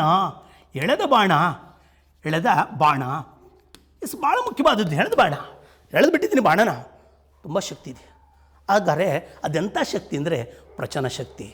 ನೀವೀಗ 10 ಉದಾಹರಣೆಗಳನ್ನು ಕೊಟ್ಟರು ಕೂಡ ನೀವು ಕಂಡುಹಿಡಿಬೋದು ಯಾವ ಶಕ್ತಿಗೆ ಪ್ರಚನ ಶಕ್ತಿ ಅಂತ ಕರಿತೀವಿ ಅಂತ. ಈಗ ಸಣ್ಣದಾಗಿ ಇನ್ನೊಂದು ಎತ್ಕೊತಾ ಬರ್ತೀನಿ. 4ನೇದು ಬಂದಾಗ ಹಾಗಾದರೆ ಒಂದು ಸ್ಪ್ರಿಂಗನ್ನು ಹದಿವಿದ್ದೀನಿ. ಹಾಗಾದರೆ ಒತ್ತಿದ ಸ್ಪ್ರಿಂಗ್ ಅಂತ ಕರಿತೀನಿ. ಹಾಗಾದ್ರೆ ಇದ್ರೊಳಗೆ ಶಕ್ತಿ ಇದೆಯಾ ಸರ್? ಗ್ಯಾರಂಟಿ ಇದೆ. ಒತ್ತಿದ ಇಟ್ಸ್ ಎ ಸ್ಟೋರ್ಡ್ ಎನರ್ಜಿ. ಅಲ್ಲಿಗೀಗ ನಾನು ಒಂದು ಕನ್ಕ್ಲೂಷನ್ಗೆ ಬರ್ತೀನಿ. ಯಾವ ಶಕ್ತಿನ ನಾವು ಪ್ರಚನ ಶಕ್ತಿ ಅಂತ ಕರಿತೀವಿ ಅಂದರೆ ಸಂಗ್ರಹಣೆ ಆಗಿರುವ ಶಕ್ತಿ, ಅಡಗಿರುವ ಶಕ್ತಿ. ಇಲ್ಲಿ ಈ ಶಕ್ತಿ ಏನಾಗಿರ್ತದೆ ಅಂದರೆ ಈ ಪ್ರಚನ ಶಕ್ತಿ ಅಂದರೆ ಅಡಗಿದೆ ಶಕ್ತಿ ಎಲ್ಲ ಅಡಗಿದೆ. That's most important. Stored energy. ಅಲ್ಲಿಗೆ ಮೇಲ್ಗಡೆ ಇರೋ ಕಲ್ಲು ತನ್ನ ಶಕ್ತಿಯನ್ನು ಇಟ್ಕೊಂಡು ಅಡಗಿಸ್ಕೊಂಡ್ತಿದೆ. ಅಣೆಕಟ್ಟಿನ ಹಿಂದಿರುವಂಥ ನೀರು ಸ್ಟೋರ್ ಮಾಡೈತಿ. ಹದುಮಿದ ಸ್ಪ್ರಿಂಗು, ಅದರ ಶಕ್ತಿ ಇದೆ. ಬಿಟ್ಟರೆ ಎತ್ಕೊಂಡು ಹೊಂಟೋಗುತ್ತೆ. ಅದಕ್ಕೆ ಯಾವ್ದು ತಾಕತ್ತಿದೆ ಅಂದರೆ, ಅದು ಯಾವ್ದು ಕೆಲಸ ಮಾಡ್ತದೆ ಅಂದರೆ ಬೇಕಾದ್ರೆ ಒಬ್ಬ ವ್ಯಕ್ತಿನ ಎತ್ತಿ ಮೇಲ್ಗಡೆಗೆ ಎಸೆಯುತ್ತೆ. ಈ ಥರದವನ್ನು ಬೇಕಾದಷ್ಟು ನಾವು ನೋಡ್ಬೋದು. ಇಂಥವೆಲ್ಲವೂ ಕೂಡ ಅಡಗಿದ ಶಕ್ತಿ ಇರ್ಬೋದು, ಉದುಗಿದ ಶಕ್ತಿ ಇರ್ಬೋದು. ಉದುಗಿದ ಶಕ್ತಿ ಅಥವಾ ಸಂಗ್ರಹಣೆ ಆಗಿರುವ ಶಕ್ತಿ. ಸರ್ ಹಾಗಾದರೆ ನ್ಯೂಕ್ಲಿಯರ್ ಎನರ್ಜಿ ಯಾವುದಕ್ಕೆ ಬರುತ್ತೆ? ಇಟ್ಸ್ ಪರಮಾಣು ಶಕ್ತಿ. It's comes under the potential energy. ಪ್ರಚನಾ ಶಕ್ತಿ ಬರ್ತದೆ. ಅಲ್ಲಿಗೆ ಅರ್ಥ ಇವೆಲ್ಲವೂ ಕೂಡ ಪ್ರಚನಾ ಶಕ್ತಿಗೆ ಉದಾಹರಣೆಗಳು. ಸರಿ, ಕಾಂಪಿಟೇಟಿವ್ ಎಕ್ಸಾಮ್ಸ್ಗೆ ಹೋಗ್ಬಿಡೋಣ. ಇವನ್ನು ಬಿಟ್ಟು ಬೇರೆದು ಕೇಳ್ಬೋದು ಬೇಕಾದರೆ. ಆಗಲೂ ಕೂಡ ಆನ್ಸರ್ ಮಾಡೋಂಗಿರಬೇಕು. ಎಳೆದ ಬಾಣ ಅಂದಾಗ ಬಿಟ್ಟು ಬಾಣ ಅಲ್ಲ, ಎಳೆದ ಬಾಣ that's called A potential energy. ಸಣ್ಣದಾಗಿ ಒಂದು ಲೆಕ್ಕವನ್ನು ಮಾಡಿಬಿಡ್ತೀನಿ. ಯಾವುದೇ ಸ್ಪರ್ಧಾತ್ಮಕ ಪರೀಕ್ಷೆಯಲ್ಲಿ ಬಂದರೂ ಕೂಡ ಅಟೆಂಡ್ ಮಾಡ್ಬೋದು. ಈಗ ಒಂದು ಕಾಯ ಇದೆ. ಇಲ್ಲಿರೋ ಕಾಯ, ಇದಕ್ಕೆ ಪೊಟೆನ್ಷಿಯಲ್ ಎನರ್ಜಿ ಅಷ್ಟಿಲ್ಲ. ಯಾಕಿಲ್ಲ ಅಂದರೆ ನೀವು ಹೇಳ್ತೀರಾ, ಐ ಥಿಂಕ್ ಈ ಕಾಯಕ್ಕೆ ಯಾಕಿಲ್ಲ ಅಂದರೆ ಹೈಟ್ ಆಗಿಲ್ಲ, ಮಾಸ್ ಇದೆ, ಜೊತೆಗೆ ಗ್ರಾವಿಟೇಷನ್ ಕೂಡ ಇಂಪ್ಯಾಕ್ಟ್ ಆಗ್ತಾ ಇಲ್ಲ. ಈಗ ಬರ್ತೀನಿ ನಾನೀಗ ಇಲ್ಲಿಂದ ಮೇಲಕ್ಕೆ, ಇಲ್ಲಿ ಕೊಂಡಿಸ್ತೀನಿ ಕಾಯವನ್ನು. ಇದಕ್ಕೆ ಎನರ್ಜಿ ಬಂತು. ಎಂಥ ಎನರ್ಜಿ ಇದು? That is called as A potential energy. ಅಲ್ಲಿಗೆ ಅರ್ಥ ಈ ಕಾಯಕ್ಕೆ ಬಂದಿರೋ ಶಕ್ತಿಯನ್ನು ನಾವು ಪ್ರಚನ ಶಕ್ತಿ ಅಂತ ಕರಿತೀವಿ. ಫಾರ್ ಎಕ್ಸಾಂಪಲ್, ಇದು ಈಗ ನೀವು ಅರ್ಥ ಮಾಡ್ಕೋಬೇಕು. 2 kg ತೂಕ ಇದೆ. 2 kg ತೂಕ ಇದೆ. 2 kg ತೂಕ. ಅಲ್ಲಿಗೆ ಮಾಸ್ ಬಂದುಬಿಡ್ತು. ಈಗ ಕೆ ಜಿಲಿ ಯಾಕೆ ಬರ್ದಿದ್ದೀನಿ ನೀವು ಅರ್ಥ ಮಾಡ್ಕೋಬೇಕು. ನಾನು ಹೇಳಿದೆ ಅಲ್ಲಿಗೆ unit is the kg, kilograms. ಜೊತೆಗೆ ಹೈಟ್ ಬಂದಾಗ 10 ಮೀಟರ್ಸ್ ಇದೆ. 10 metres. Why I return 10 metres only? Because ಮಾಸನ್ನು, ಇದನ್ನು ಹೈಟನ್ನು ನಾವು ಯಾವುದ್ರಾಗ ಹೇಳಬೇಕು ಅಂದರೆ ಮೀಟರ್ಸಲ್ಲಿ. ಲೆಂತನ್ನು ಮೀಟ್ರಾಗ ಹೇಳಬೇಕು. ಹೇಳ್ಬೇಕಾಗ್ತಿ. ಅಲ್ಲಿಗೆ ಹೈಟನ್ನು ಕೂಡ ನಾನು ಮೀಟ್ರಾಗ ಹೇಳಬೇಕಾಗತ್ತೆ. ಇಲ್ಲಿ kg ಬಂತು. ದಿಸ್ ಇಸ್ ದ ಮಾಸ್ ಅಂತ ಕರಿತೀನಿ. ಮಾಸ್. ಇನ್ನೊಂದು ಅಂಶ ನೀವು ಗಮನಿಸಲೇಬೇಕು, ಬೇಕೇ ಬೇಕು. ಯಾಕೆಂದರೆ ಪೊಟೆನ್ಷಿಯಲ್ ಎನರ್ಜಿ ಕಂಡುಹಿಡಿಬೇಕಾದ್ರೆ ನಮಗೆ ಒಂದು ಸೂತ್ರ ಬೇಕಾಗಿದೆ. Potential energy is equal to mgh ಅಂತ. ಸರ್ ಗ್ರಾವಿಟೇಷನ್ ಇಲ್ವಲ್ಲ? ಹಾಗಾದರೆ ಹರ್ತಲ್ಲಾದ್ರಿಂದ ಅದು 9.8 metre square second square. Metre per second square. ಇದು ಕಾನ್ಸ್ಟೆಂಟ್. ಇದು ನಾವು ಸಾಮಾನ್ಯವಾಗಿ ಇದು ಮಾಡ್ತೀವಿ. ಈಗ ನಾನು ಲೆಕ್ಕವನ್ನು ಮಾಡ್ತಾ ಬರ್ತೀನಿ. ನಾನೀಗ ಲೆಕ್ಕ ಮಾಡ್ತೀನಿ. ಪೊಟೆನ್ಷಿಯಲ್ ಎನರ್ಜಿ ಕಂಡುಹಿಡಿಬೇಕು ನಾನೀಗ. ಹಂಗಾರೆ ಈ ಕಾಯಕ್ಕೆ ಎಷ್ಟು ಶಕ್ತಿ ಇದೆ? ಅಲ್ಲಿಗೆ ಶಕ್ತಿ ಹೆಂಗೆ ಬಂತದು? ಹೈಟ್ ಇರೋದ್ರಿಂದ ಬಂತು. ಅಂಥ ಶಕ್ತಿಗೆ ಏನಂತ ಕರೆದ್ರೆ ಪ್ರಚನಾ ಶಕ್ತಿ. ಎಷ್ಟಿದೆ ಇದಕ್ಕೆ ಶಕ್ತಿ ಕಂಡುಹಿಡಿಯಬಹುದು. ಕಂಡುಹಿಡಿಬೇಕಾದ್ರೆ ನಾವು ಆ ಸೂತ್ರವನ್ನು ಬಳಸಬೇಕು. ಯಾವುದನ್ನು? P is equal to mgh ಅಂತ. ಈಗ m means nothing but 2 into 2 is understood. ಅದು ಕೆ ಜಿಲೇ ರೆಪ್ರೆಸೆಂಟ್ ಮಾಡಿದ್ದೀನಿ ಅಂತ ಗೊತ್ತಾಯಿತು. ಸರ್ ನೀವು ಕೆ ಜಿ ಅಂತ ಬರಲಿಲ್ವಲ್ಲ? ಬರೆಯಲ್ಲ. ಯಾಕೆ ಗೊತ್ತಾ? ಅದು ಯಾವಾಗಲೂ ಸರ್ ಹಾಗಾದ್ರೆ 800 ಗ್ರಾಮು ಅಂತ ಕೊಟ್ಟಿದ್ರೆ ಮಾಡಿವ್ರಿ 0.8 ಅಂತ ಬರ್ಕೊಂಡಿವಿ. ಹೀಗೆ ಬರೋಣ. ದಟ್ ಈಸ್ ಗ್ರಾಮ್ಸ್ ಇದು ಬಂದಾಗ 9.8 ದಟ್ಸ್ ಅಂಡರ್ಸ್ಟುಡ್ ಅದು ಮೀಟರ್ ಇಂಟು ಹೈಟ್ ಅಂತ ಬಂದಾಗ ದಟ್ಸ್ 10 ಅಂದೆ. ಇದನ್ನು ಗುಣಿಸ್ತೀನಿ 2 × 20 ದಟ್ ಇಸ್ 196 ಗೊತ್ತಾಗ್ತಾ ಇದೆ ಈಗ. ಹಾಗಾದರೆ 196 ಜೂಲ್ಸ್ ಅಂತ ಹೇಳ್ತೀನಿ. ಅಲ್ಲಿಗೆ ಜೂಲ್ ಅನ್ನೋದು ಏನದು? ಹಾಗಾದರೆ ಜೂಲ್ಸ್ ಅನ್ನೋದು ಏನದು? It's A unit. ಅಲ್ಲಿಗೆ ನಾವು ಶಕ್ತಿಯನ್ನು ಹೇಳ್ಬೇಕಾದ್ರೆ ಯಾವ ಯೂನಿಟನ್ನು ಬಳಸಬೇಕು ಅಂದರೆ ಶಕ್ತಿಯನ್ನು ಜೌಲಲ್ಲಿ ಹೇಳಬೇಕಾಗುತ್ತೆ. ಜೂಲ್ ಇಟ್ಸ್ ಎ ಇಂಟರ್ನ್ಯಾಷನಲ್ ಯೂನಿಟ್. ಜೂಲ್ ಹಾಗೆಷ್ಟು ಇದು ಬಂತು ಅಂದರೆ 196 ಜೂಲ್ಸ್ ಬಂತು. ಅಲ್ಲಿಗೆ ಈ ಕಾಯದ ಶಕ್ತಿ ಎಷ್ಟಿದೆ ಅಂದರೆ ಕಾಯ ಶಕ್ತಿ ಎಷ್ಟಿದೆ? 196 ಜೂಲ್ಸ್ ಇದೆ. ಸರ್ ಹಾಗಾದರೆ ಈ ಕಾಯಕ್ಕೆ ಇನ್ನೂ ಶಕ್ತಿ ಬರಬೇಕು ಅಂದರೆ ಹೈಟನ್ನು ಜಾಸ್ತಿ ಮಾಡಬೇಕಾಗುತ್ತೆ. ಅಲ್ಲಿಗೆ ಒಂದು ಕಾಯಕ್ಕೆ ಶಕ್ತಿ ಜಾಸ್ತಿ ಬೇಕು ಅಂದಾಗ ಹೈಟ್ಗೆ ಹೋಗಬೇಕು. ಮತ್ತು ಒಂದೊಂದು ಟೈಮಲ್ಲಿ ಸೇಮು ಹೈಟ್ ಇದ್ದಾಗಲೂ ಕೂಡ ಮಾಸ್ ಡಿಫ್ರೆನ್ಸ್ ಆದರೂ ಕೂಡ ಶಕ್ತಿ ವ್ಯತ್ಯಾಸ ಆಗ್ತದೆ. ಲೆಕ್ಕದ ಕೇಳಿದ್ರೆ ಲೆಕ್ಕ ಮಾಡಿ ಅಂತ ಕೇಳಿದ್ರೆ ಟಾಪ್ ಲೆವೆಲ್ ಕ್ವಶನ್ಸು ಆನ್ಸರ್ ಮಾಡೋಂಗಿರಬೇಕು. ಸ್ವಲ್ಪ ನೋಡಿಕೊಂಡ್ರೆ ಗ್ಯಾರಂಟಿ ಆನ್ಸರ್ ಮಾಡ್ತೀರಿ. ಅಲ್ಲಿಗೆ ಜೂಲ್ ಅನ್ನೋದು it is a SI unit. ಅಲ್ಲಿಗೆ ಇಂಟರ್ನ್ಯಾಷನಲ್ ಯೂನಿಟ್ ಆಫ್ ದ ಎನರ್ಜಿಗೆ ಏನು ಅಂದರೆ joule. One more is there that is the calorie. Calorie ಅನ್ನೋದು ಕೂಡ ಯೂನಿಟ್ಟೇ. ಅಲ್ಲಿಗೆ ಅರ್ಥ ನಾವು ಶಕ್ತಿಯನ್ನು ಇದು ಮಾಡಬೇಕಾದ್ರೆ ಕ್ಯಾಲೋರಿನಲ್ಲೂ ಹೇಳ್ತೀವಿ. ಕ್ಯಾಲೋರಿ ಅನ್ನೋದು SI ಯೂನಿಟ್ ಅಲ್ಲ. Which is the SI unit ಅಂದರೆ ಜೂಲ್ ಇಸ್ SI ಯೂನಿಟ್. ಎಲ್ಲ ದೇಶದಲ್ಲೂ ಪ್ರಮಾಣೀಕರಿಸಿರುವಂಥ ಅಂತಾರಾಷ್ಟ್ರೀಯ ಮಟ್ಟದಲ್ಲಿ ಅಂಗೀಕರಿಸಿರುವಂಥ ಒಂದು ಮಾನ ಅಂದರೆ ಜೂಲ್.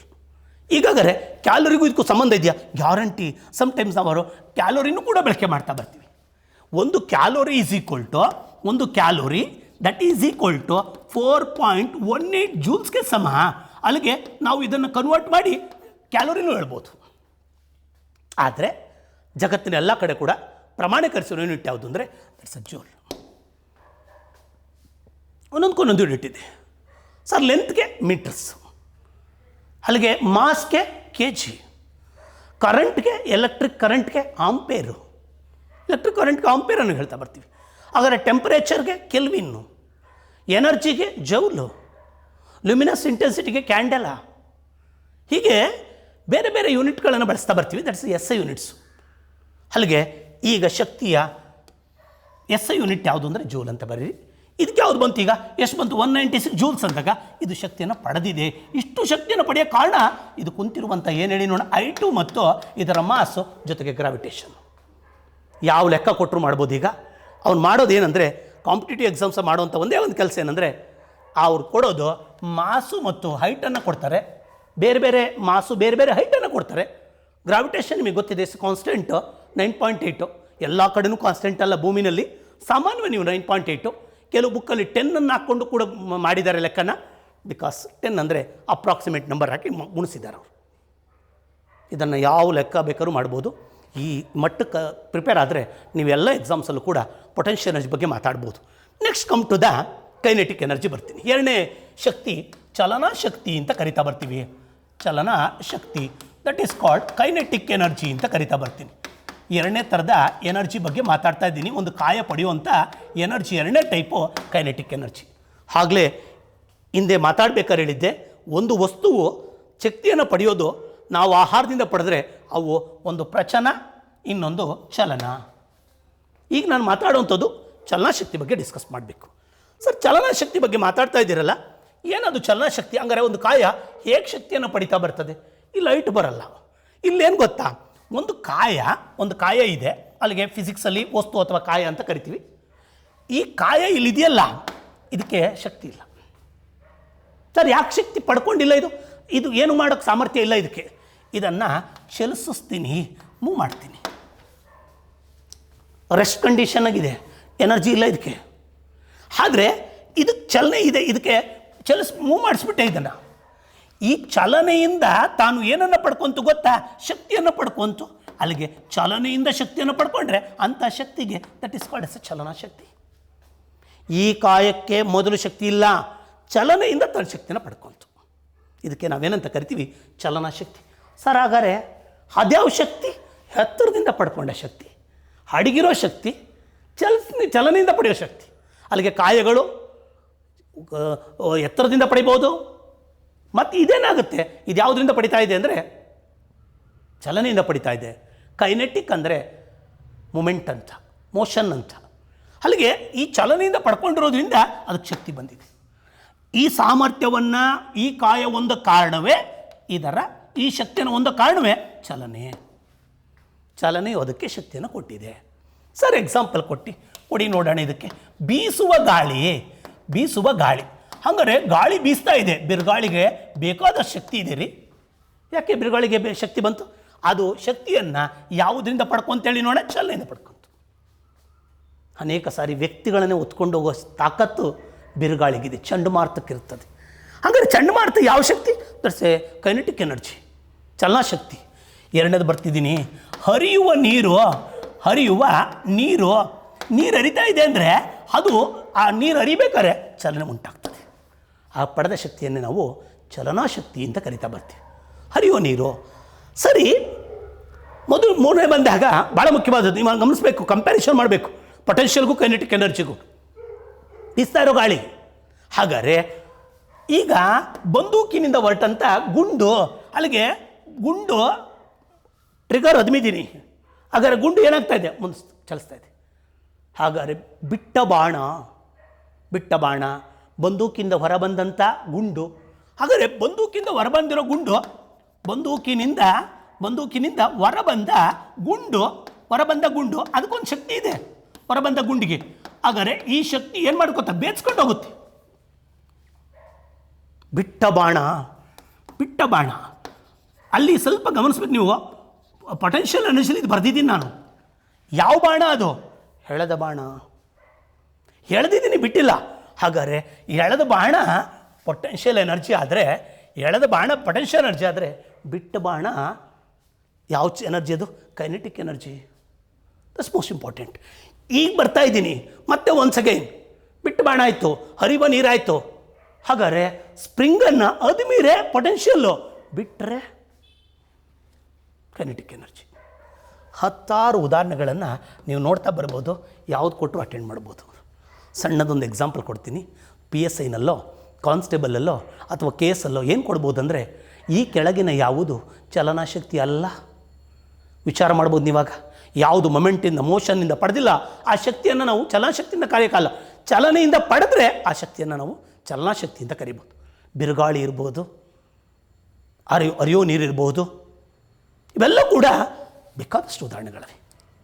ಬೆಸ್ಟ್ ಎಕ್ಸಾಂಪಲ್ ಬೀಸೋ ಗಾಳಿ, ಹರಿಯೋ ನೀರು.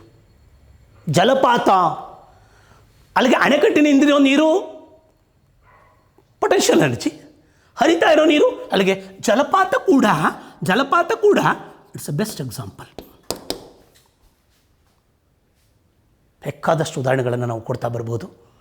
ಇವೆಲ್ಲವೂ ಕೂಡ ಕೈನೆಟಿಕ್ ಎನರ್ಜಿಗೆ ಸಂಬಂಧಪಟ್ಟವು. ಹಾಗಾದರೆ ಈ ಕೈನೆಟಿಕ್ ಎನರ್ಜಿಯಿಂದ ಈ ಕಾಯಕ್ಕೆ ಎಷ್ಟು ಶಕ್ತಿ ಇದೆ ಅಲ್ಲಿಗೆ ಅರ್ಥ ನಿಮಗೆ ಗೊತ್ತಾಯಿತು. ಶಕ್ತಿ ಪಡ್ಕೊಂಡಿದೆ ಇದು. ಈ ಕಾಯ ಸುಮ್ಮನಿಲ್ಲ, ಇದಕ್ಕೆ ಶಕ್ತಿ ಬಂದುಬಿಟ್ಟಿದೆ. ಯಾವುದರಿಂದ ಬಂತು? ಚಲನೆಯಿಂದ. ಎಷ್ಟು ಬಂದಿದೆ?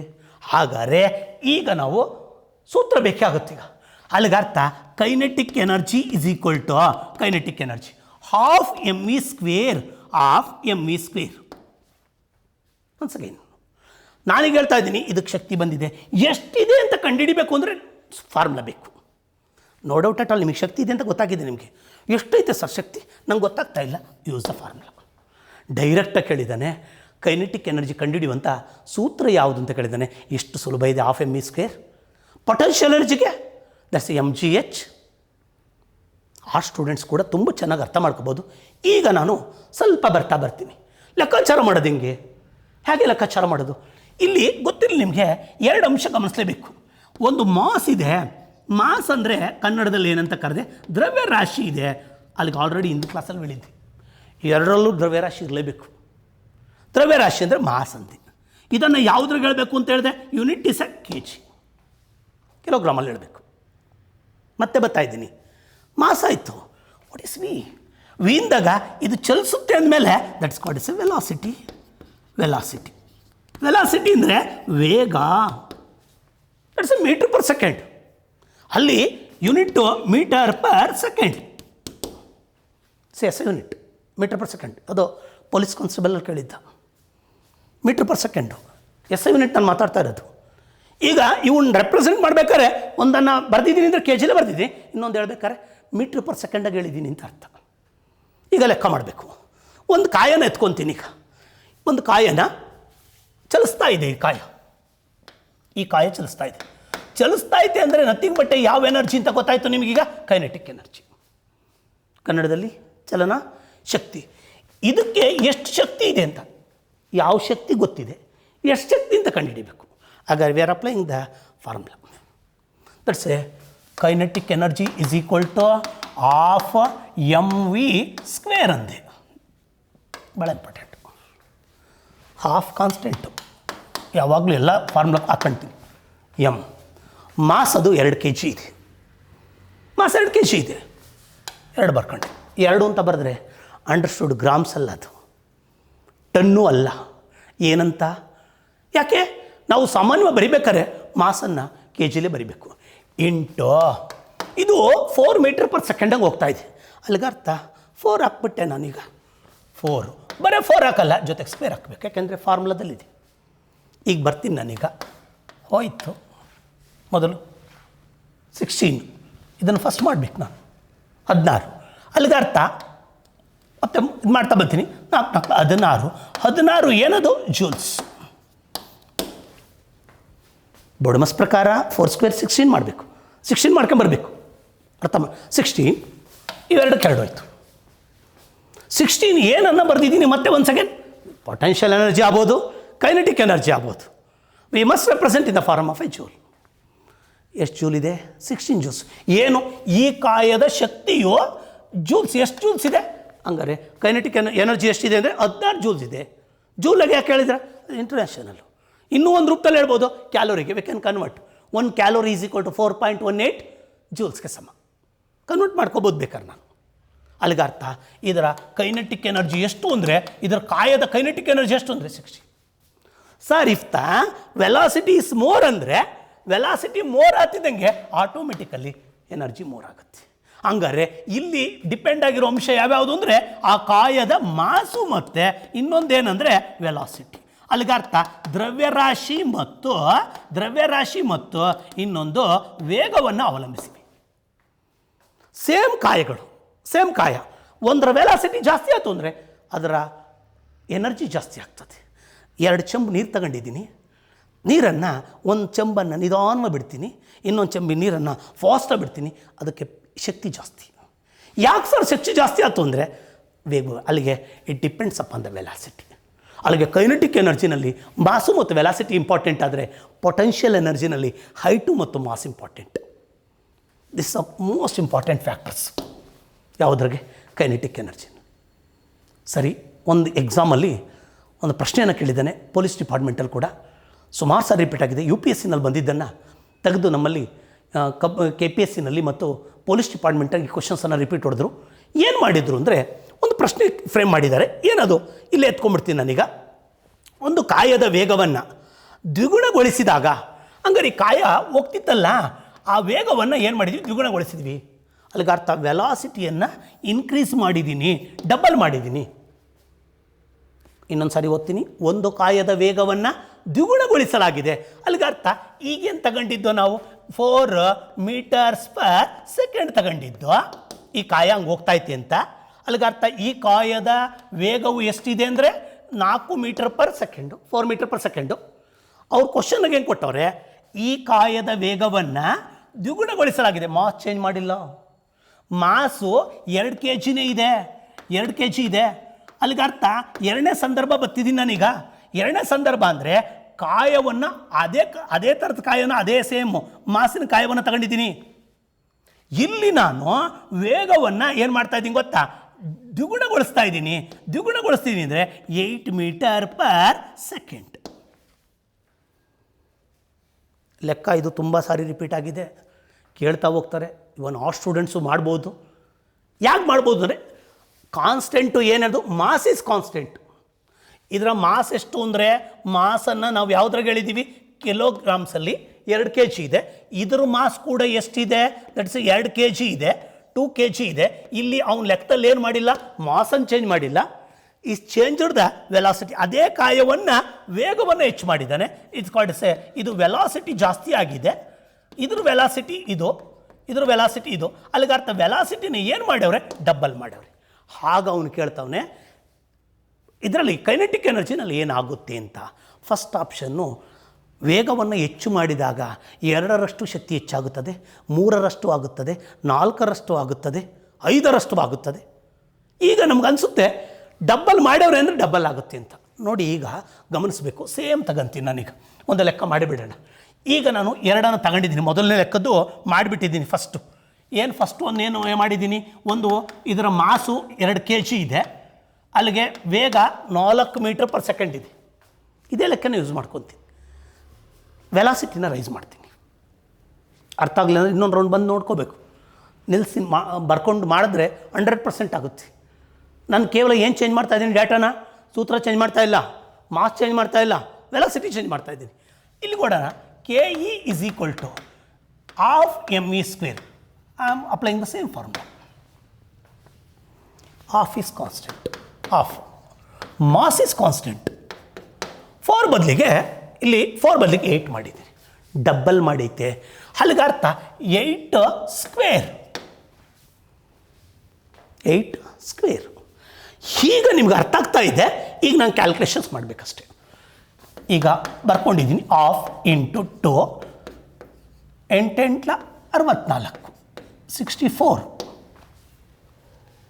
ಬೊಡಮಸ್ ಪ್ರಕಾರ ಬ್ರಾಕೆಟ್ ಆಫ್ ಡಿವಿಷನ್ ಮಲ್ಟಿಪ್ಲಿಕೇಶನ್. ಈಗ ಬರ್ತಿದ್ದೀನಿ, ಹೋಯ್ತು. ಈಗ ಬರ್ತೀನಿ ನಾನೀಗ 64 ಏನದು ಜೂಲ್ಸ್. ಈಗ ನೀವು ಅರ್ಥ ಮಾಡ್ಕೋಬೇಕು ಇವೆರಡರ ಮಧ್ಯದಾಗ ಏನು ರಿಲೇಷನ್ಶಿಪ್ ಅಂದರೆ, ಮೊದಲದಕ್ಕೂ ಇದಕ್ಕೂ ಏನು ವ್ಯತ್ಯಾಸ ಆಗಿದೆ ಅಂದರೆ 16×4 = 64. ಅಲ್ಲಿಗೆ 4 ಪಟ್ಟು ಹೆಚ್ಚಾಗಿದೆ, 4 ಪಟ್ಟು ಹೆಚ್ಚಾಗಿದೆ. ಅಲ್ಲಿಗೆ ಅರ್ಥ 2 ಪಟ್ಟು ವೇಗ ಜಾಸ್ತಿ ಆದರೆ 4 ಪಟ್ಟಾಗುತ್ತೆ. ಇದನ್ನು ನಾವು ಸ್ಕ್ವೇರ್ಸಲ್ಲೇ ಹೇಳಬೇಕು. ಸರಿ ಸರ್, ಹೆಂಗೆ?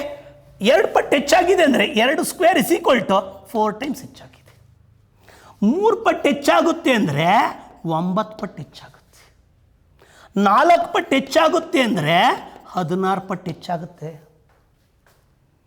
5 ಪಟ್ಟು ಹೆಚ್ಚಾಗುತ್ತೆ ಅಂದರೆ 25 ಪಟ್ಟು ಹೆಚ್ಚಾಗುತ್ತೆ. ಇದು ವೇಗ, ನೀವು ಗಮನಿಸಬೇಕು. ಇದು ವೇಗ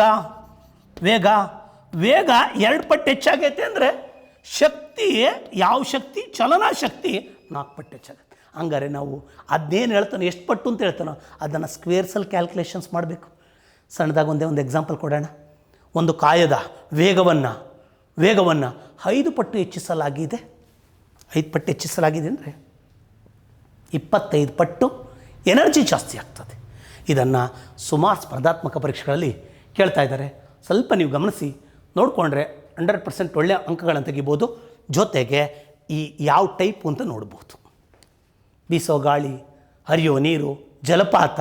ನೋಡಿ, ಹಿಂದಿರೋ ನೀರು, ಅಣೆಕಟ್ಟಿನ ಹಿಂದಿರೋ ನೀರು ಪೊಟೆನ್ಷಿಯಲ್ ಎನರ್ಜಿ, ಬಿಟ್ಟ ನೀರು ಕೈನೆಟಿಕ್ ಎನರ್ಜಿ.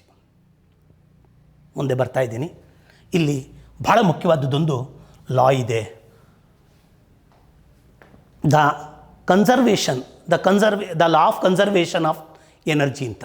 ಹಾಗಾದರೆ ಶಕ್ತಿಯ ಸಂರಕ್ಷಣಾ ತತ್ವ, ಶಕ್ತಿಯ ಸಂರಕ್ಷಣಾ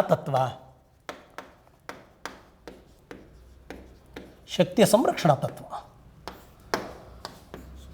the law of conservation of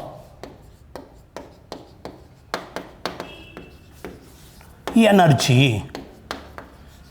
ತುಂಬ ಇಂಪಾರ್ಟೆಂಟ್ ಥಿಯರಿ ಇದು. ಈ ಶಕ್ತಿ ಚಾಪ್ಟರ್ಗಿಂತ ಸಾಮಾನ್ಯವಾಗಿ ಕೇಳ್ತಾ ಇರ್ತೇನೆ. ಏನು ಸರ್ ಹಂಗಂದರೆ, ಒಂದು ಶಕ್ತಿ ಇದೆಯಲ್ಲ, ಈ ಶಕ್ತಿಯನ್ನು ನಾವು ಸೃಷ್ಟಿಸಲು ಸಾಧ್ಯವಿಲ್ಲ, ನಾಶ ಮಾಡಲು ಸಾಧ್ಯವಿಲ್ಲ. Not possible to create, neither be create or not destroy. ಅಲ್ಲಿಗೆ ಶಕ್ತಿಯನ್ನು ಏನು ಮಾಡೋಕ್ಕೆ ಸಾಧ್ಯ ಇಲ್ಲ ಅಂದರೆ ಸೃಷ್ಟಿಸಲು ಸಾಧ್ಯವಿಲ್ಲ, ಸೃಷ್ಟಿ ಮಾಡೋಕ್ಕೂ ಸಾಧ್ಯ ಇಲ್ಲ, ಅಥವಾ ಏನು ಮಾಡೋಕ್ಕೆ ಸಾಧ್ಯ ಇಲ್ಲ ಅಂದರೆ ನಾಶ ಮಾಡೋಕ್ಕೂ ಸಾಧ್ಯ ಇಲ್ಲ. ತುಂಬ ಚೆನ್ನಾಗಿದೆ. ಎನರ್ಜಿನ ಸೃಷ್ಟಿ ಮಾಡೋಕ್ಕೂ ಸಾಧ್ಯ ಇಲ್ಲ, ನಾಶನೂ ಮಾಡೋಕ್ಕಲ್ಲ. ಅಲ್ಲಿಗೆ ಅರ್ಥ not possible to create, not possible to destroy. ತುಂಬ ಜನ ಹೇಳ್ತಾ ಇರ್ತಾರೆ ಜೀವನದಲ್ಲಿ, ನಾನು ಹಾಗೆ ಮಾಡಿಬಿಟ್ಟು ಹೇಗೆ ಮಾಡಿ ಸೃಷ್ಟಿ ಮಾಡೋಕ್ಕಾಗಲ್ಲ. ಅಲ್ಲಿಗೆ ಅರ್ಥ ಒಂದು ಶಕ್ತಿಯನ್ನು ನಾವು ಇರೋದನ್ನು ನಾಶನೂ ಮಾಡೋಕ್ಕಲ್ಲ, ನಮ್ಮ ಬರೇ ಕೈನಲ್ಲಿ ಸೃಷ್ಟಿನೂ ಮಾಡೋಕ್ಕಲ್ಲ. ಸರ್ ಹಂಗಾರೆ ಇರೋ ಶಕ್ತಿ ಎಲ್ಲ ಏನು ಒಂದು ಫಾರಮು ಇನ್ನೊಂದು ಫಾರಮ್ಗೆ ಕನ್ವರ್ಟ್ ಆಗೈತೆ ಅಷ್ಟೇ. ಹಂಗಾರೆ ಯಾವುದನ್ನು ಕೂಡ ಜಗತ್ತಲ್ಲಿ ಏನೂ ಬರೀ ಕೈನಲ್ಲೂ ಸೃಷ್ಟಿ ಮಾಡೋಕ್ಕಲ್ಲ. ಡಾಕ್ಟರ್ ಎಚ್ ನರಸಿಂಹಯ್ಯನವರು ಭಾಳ ಚೆನ್ನಾಗಿರೋರು.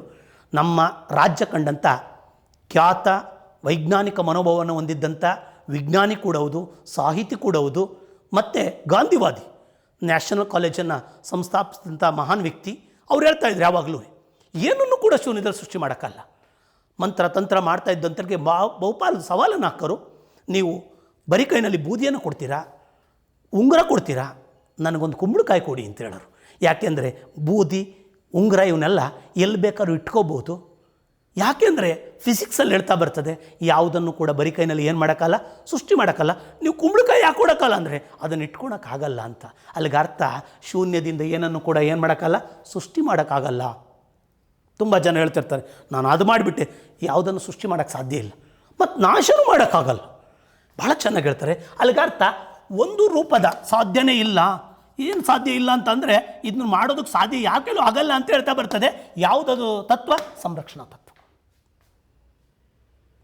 ಅಲ್ಲಿಗೆ ಸೃಷ್ಟಿ ಆಗೈತೆ ಅಂದರೆ ಒಂದು ರೂಪ ಇನ್ನೊಂದು ರೂಪಕ್ಕೆ ಕನ್ವರ್ಟ್ ಆಗೈತೆ ಅಂತ ಅರ್ಥ. ನಾಶ ಆಗೈತೆ ಅಂದರೆ ಇನ್ನೊಂದು ರೂಪಕ್ಕೆ ಪರಿವರ್ತನೆ ಆಗೈತೆ ಅಂತ ಅರ್ಥ. ಅಲ್ಲಿಗೆ ಭಾಳ ಮುಖ್ಯವಾದಂಥದ್ದು ಗಮನಿಸಬೇಕಿಲ್ಲೀಗ. ಒಂದು ರೂಪದ ಶಕ್ತಿಯನ್ನು ಅಲ್ಲಿಗೆ ಒಂದು ರೂಪದ ಶಕ್ತಿ ಮತ್ತೊಂದು ರೂಪಕ್ಕೆ ಪರಿವರ್ತಿಸ್ಬೋದು, ಮತ್ತೊಂದು ರೂಪಕ್ಕೆ ಪರಿವರ್ತಿಸ್ಬೋದೇ ಹೊರತು ಏನು ಮಾಡೋಕ್ಕಲ್ಲ, ಅದನ್ನು ನಾಶ ಮಾಡೋಕ್ಕಲ್ಲ. ಸರ್ ಹಾಗಾದರೆ ನಾನು ಬೆಂಕಿ ಕಡ್ಡಿ ಗೀರಿದೆ ಹೋಗಲಿಲ್ವಾ ಅಂದರೆ light energy is converted into heat energy. ಒಂದು ಫಾರಮು ಇನ್ನೊಂದು ಫಾರಮಿಗೆ ಕಟ್ಟ, ಅಣೆಕಟ್ಟಿಂದ ನೀರು ಬಿಟ್ಟೆ, potential energy is converted into A kinetic energy. ಮತ್ತೆ ಅಣೆಕಟ್ಟು ಕಟ್ತೀನಿ ಅದನ್ನು, that is called as A potential energy. ಅಲ್ಲಿಗೆ ನಾವು ಪ್ರಚನಾ ಶಕ್ತಿಯನ್ನು ಏನಾಗಿ ಕನ್ವರ್ಟ್ ಮಾಡ್ಬೋದು, ಬೇಕಾದ್ರೆ ಚಲನಾಶಕ್ತಿಯನ್ನು ಕನ್ವರ್ಟ್ ಮಾಡ್ಬೋದು, ಚಲನಾಶಕ್ತಿಯನ್ನು ಮತ್ತೆ ಒನ್ಸ್ ಅಗೇನ್ ಇಲ್ಲ ಕನ್ವರ್ಟ್ ಮಾಡ್ಬೋದು. ಹಂಗಾರೆ we can convert the one form of the energy into a another form. Not possible to create or a not possible to destroy. 10 ಬಾರಿ ಕ್ವಶನ್ ತಂದಿದ್ದಾನೆ ಈ ಕ್ವಶನ್ಸನ್ನು. ಶಕ್ತಿಯನ್ನು ಸೃಷ್ಟಿಸಲು ಸಾಧ್ಯವಿಲ್ಲ, ನಾಶ ಮಾಡಲು ಸಾಧ್ಯವಿಲ್ಲ. ಈ ಕೆಳಗಿನ ಯಾವ ನಿಯಮವಾಗಿದೆ ಅಂತ ಕೇಳೋಣ. ಶಕ್ತಿಯ ಸಂರಕ್ಷಣಾ ನಿಯಮ. ಏನು ಮಾಡ್ಬೋದು ಸಂರಕ್ಷಣೆ? We can convert the one form into a another form. ಮತ್ತು ಈ ಫಾರಮನ್ನು ಇದಕ್ಕೆ ಮಾಡ್ಬೋದು. ಅಣೆಕಟ್ಟಿಂದ ನೀರು ಬಿಟ್ಟೆ ಹೋಗ್ತಾ ಇದೆ ನೀರು, ದಟ್ ಇಸ್ ಕೈನೆಟಿಕ್ ಎನರ್ಜಿ. ಬೇಕಾದ್ರೆ ನಾನು ಕ್ಯಾಲ್ಕುಲೇಟ್ ಮಾಡಿಕೊಡ್ತೀನಿ ಕೈನೆಟಿಕ್ ಎನರ್ಜಿ ಎಷ್ಟು ಅಂತ. ಮಾಸ್ ಹೇಳಿ ಸರ್, ಮತ್ತು ವೇಗ ಹೇಳಿ ಸರ್. ಅಲ್ಲೇ ಅಣೆಕಟ್ಟಲ್ಲೇ ಐತೆ ಅಂದರೆ ಅದನ್ನು ಮಾಸ್ ಹೇಳಿ ಸರ್, ಹೈಟ್ ಹೇಳಿ sir. We can calculate the potential energy, we can calculate the kinetic energy also. ಹಿಂದಿನಗಡೆ ಹೇಳಿದ್ದೀನಿ ಆಲ್ರೆಡಿ. ಇದನ್ನು ಸೈಂಟಿಸ್ಟ್ಗಳು ನೋಡ್ಕೊಂಡ್ಬಿಟ್ರು. ಹೌದಲ್ವಾ, ಒಂದು ಫಾರ್ಮ್ ಆಫ್ ಎನರ್ಜಿಯನ್ನು ಇನ್ನೊಂದು ಫಾರ್ಮಿಗೆ ಕನ್ವರ್ಟ್ ಮಾಡ್ಬೋದಾ? ಮಾಡೋಕ್ಕೇನು ಬೇಕು? ಸಾಧನಗಳು ಬೇಕು. ಹಂಗಾರೆ ಸಾಧನಗಳನ್ನು ಬಳಸಿದರೆ we can convert the one form into another form. Yes, ನಿಮ್ಮ ಎಲ್ಲ ಸ್ಪರ್ಧಾತ್ಮಕ ಪರೀಕ್ಷೆಗಳಲ್ಲಿ ಯಾರ್ಯಾರು ಪೊಲೀಸ್ ಕಾನ್ಸ್ಟೇಬಲ್ PSI ಬರಿತಾ ಇದ್ದೀರಾ, ಈ 100% ಈ ಕ್ವಶನ್ ಇರ್ತೇ ಇರ್ತದೆ. ಪ್ರತಿ ಸಾರಿ ಹಾಕಿದ್ದಾರೆ. ಏನದು? ಹಾಗಾದರೆ ಡೈನಮೋ ಈ ಡೈನಮೋ ಇದೆಯಲ್ಲ, ಡೈನಮೋ ಅನ್ನೋದು ಒಂದು ಇನ್ಸ್ಟ್ರೂಮೆಂಟ್. ಈ ಡೈನಮೋ ಅನ್ನೋದನ್ನು ಬಳಸಿದ್ರು ಸೈಂಟಿಸ್ಟ್ಗಳು. ಇನ್ಸ್ಟ್ರೂಮೆಂಟನ್ನು. ಅವ್ರಿಗೆ ಆಲ್ರೆಡಿ ಗೊತ್ತಿತ್ತು ಏನಂತ, one form of energy we can converted into a another form. ಅಲ್ಲಿಗೆ ಅರ್ಥ ಒಂದು ಫಾರಮನ್ನು ಇನ್ನೊಂದು ಫಾರ್ಮಿಗೆ ಕನ್ವರ್ಟ್ ಮಾಡಬೇಕು ಅಂದರೆ ಅವ್ರಿಗೆ ಗೊತ್ತಿತ್ತು. ಅಲ್ಲಿಗೆ ಮಧ್ಯಕ್ಕೆ ಏನು ಬಳಸಿದ್ರು ಗೊತ್ತಾ? ಒಂದು ಇನ್ಸ್ಟ್ರೂಮೆಂಟನ್ನು ಬಳಸಿದ್ರು.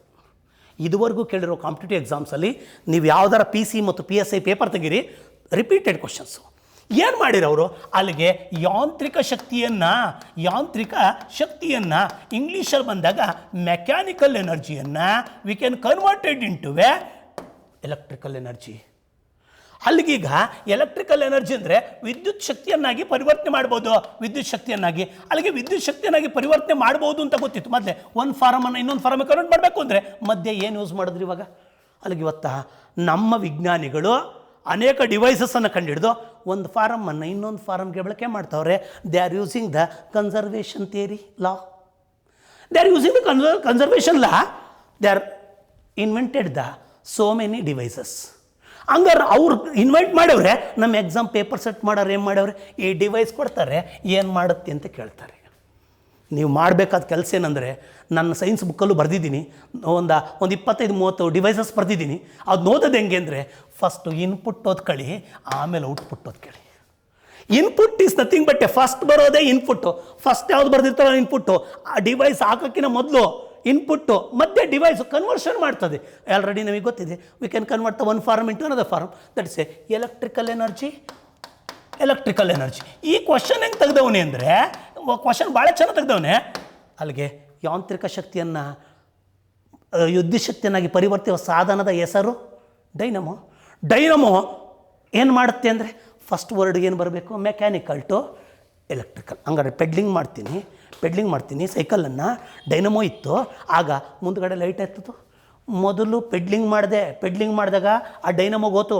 Dynamo is a instrument, light ಬರ್ತೈತೆ. ಹಂಗಾರೆ ಈಗ ಒಂದು 20 ಬೇಕಾದ್ರೂ ಬರಿಬೋದಲ್ಲ. ಮೋಟಾರ್, ಎಲೆಕ್ಟ್ರಿಕ್ ಮೋಟಾರ್ಸು, ಅಲ್ಲಿಗೆ ಮೋಟಾರ್ ಅಂತಿದ್ದಂಗೆ, ಎಲೆಕ್ಟ್ರಿಕ್ ಮೋಟಾರ್ ಅಂತಿದ್ದಂಗೆ ಇದೊಂದು ಡಿವೈಸು, ಇದೇನೋ ಕನ್ವರ್ಟ್ ಮಾಡ್ತದೆ. ಏನನ್ನ electrical energy is converted into electrical energy ಅಂದರೆ ವಿದ್ಯುತ್ ಶಕ್ತಿಯನ್ನು it converted into mechanical energy. ಅಲ್ಲಿಗೆ ಯಾಂತ್ರಿಕ ಶಕ್ತಿಯನ್ನಾಗಿ ಕನ್ವರ್ಟ್ ಮಾಡ್ತದೆ. ಯಾಂತ್ರಿಕ ಶಕ್ತಿ ಯಾರು ಪೊಲೀಸ್ ಕಾನ್ಸ್ಟೇಬಲ್ ಬರ್ತಿದ್ದೀರಾ, 3 ಬಾರಿ ರಿಪೀಟ್ ಕೊಡ್ದವನಿ ಕ್ವಶನ್ಸನ್ನು. ಎಲೆಕ್ಟ್ರಿಕಲ್ ಎನರ್ಜಿ ಹಾಗಾದ್ರೆ ಮೆಕ್ಯಾನಿಕಲ್ ಎನರ್ಜಿಯನ್ನು ಕನ್ವರ್ಟ್ ಮಾಡ್ತದೆ. ಅಲ್ಲಿಗೆ ಈಗ ಒಂದು ಸ್ವಲ್ಪ ಗಮನಿಸಬೇಕು, ಮೆಕ್ಯಾನಿಕಲ್ ಎನರ್ಜಿಯಾಗಿ ಕನ್ವರ್ಟ್ ಮಾಡಿ. ಸರ್ ನನಗೆ ಎಕ್ಸಾಮಲ್ಲಿ ಅರ್ಥ ಆಗಲಿಲ್ಲ, ಇದು ಹೆಂಗೆ ಕಂಡುಹಿಡಿದ್ರು, ಹೆಂಗೆ ಯೂಸ್ ಮಾಡ್ತಾ ಇದ್ದಾರೆ ಇವತ್ತು? ಎಲೆಕ್ಟ್ರಿಕ್ ಮೋಟರ್ಸು, ಸ್ವಿಚ್ ಆಗ್ತೆ, ಕರೆಂಟ್ ಹೋಗ್ತಾ ಇದೆ, ವಿದ್ಯುತ್ ಹರಿತಾ ಇರೋದು, ಏನದು ಎಲೆಕ್ಟ್ರಿಕಲ್ ಎನರ್ಜಿ. ಮಧ್ಯ ಇದರೊಳಗಡೆ ಫ್ಯಾನ್ ಒಳಗಡೆ ಒಂದು ಮೋಟ್ರ್ ಇದೆ, ಅದೇನು ಮಾಡ್ತು ಗೊತ್ತಾ, ಅದನ್ನು ತಗೊಂಡು ಇನ್ನೊಂದು ಫಾರ್ಮಿಗೆ ಕನ್ವರ್ಟು, ನಮಗೆ ಬೀಸ್ತಾ ಇದೆ ಗಾಳಿಯನ್ನು, ಗಾಳಿ ಬೀಸೋದು that is a mechanical energy. Shall I give one more examples?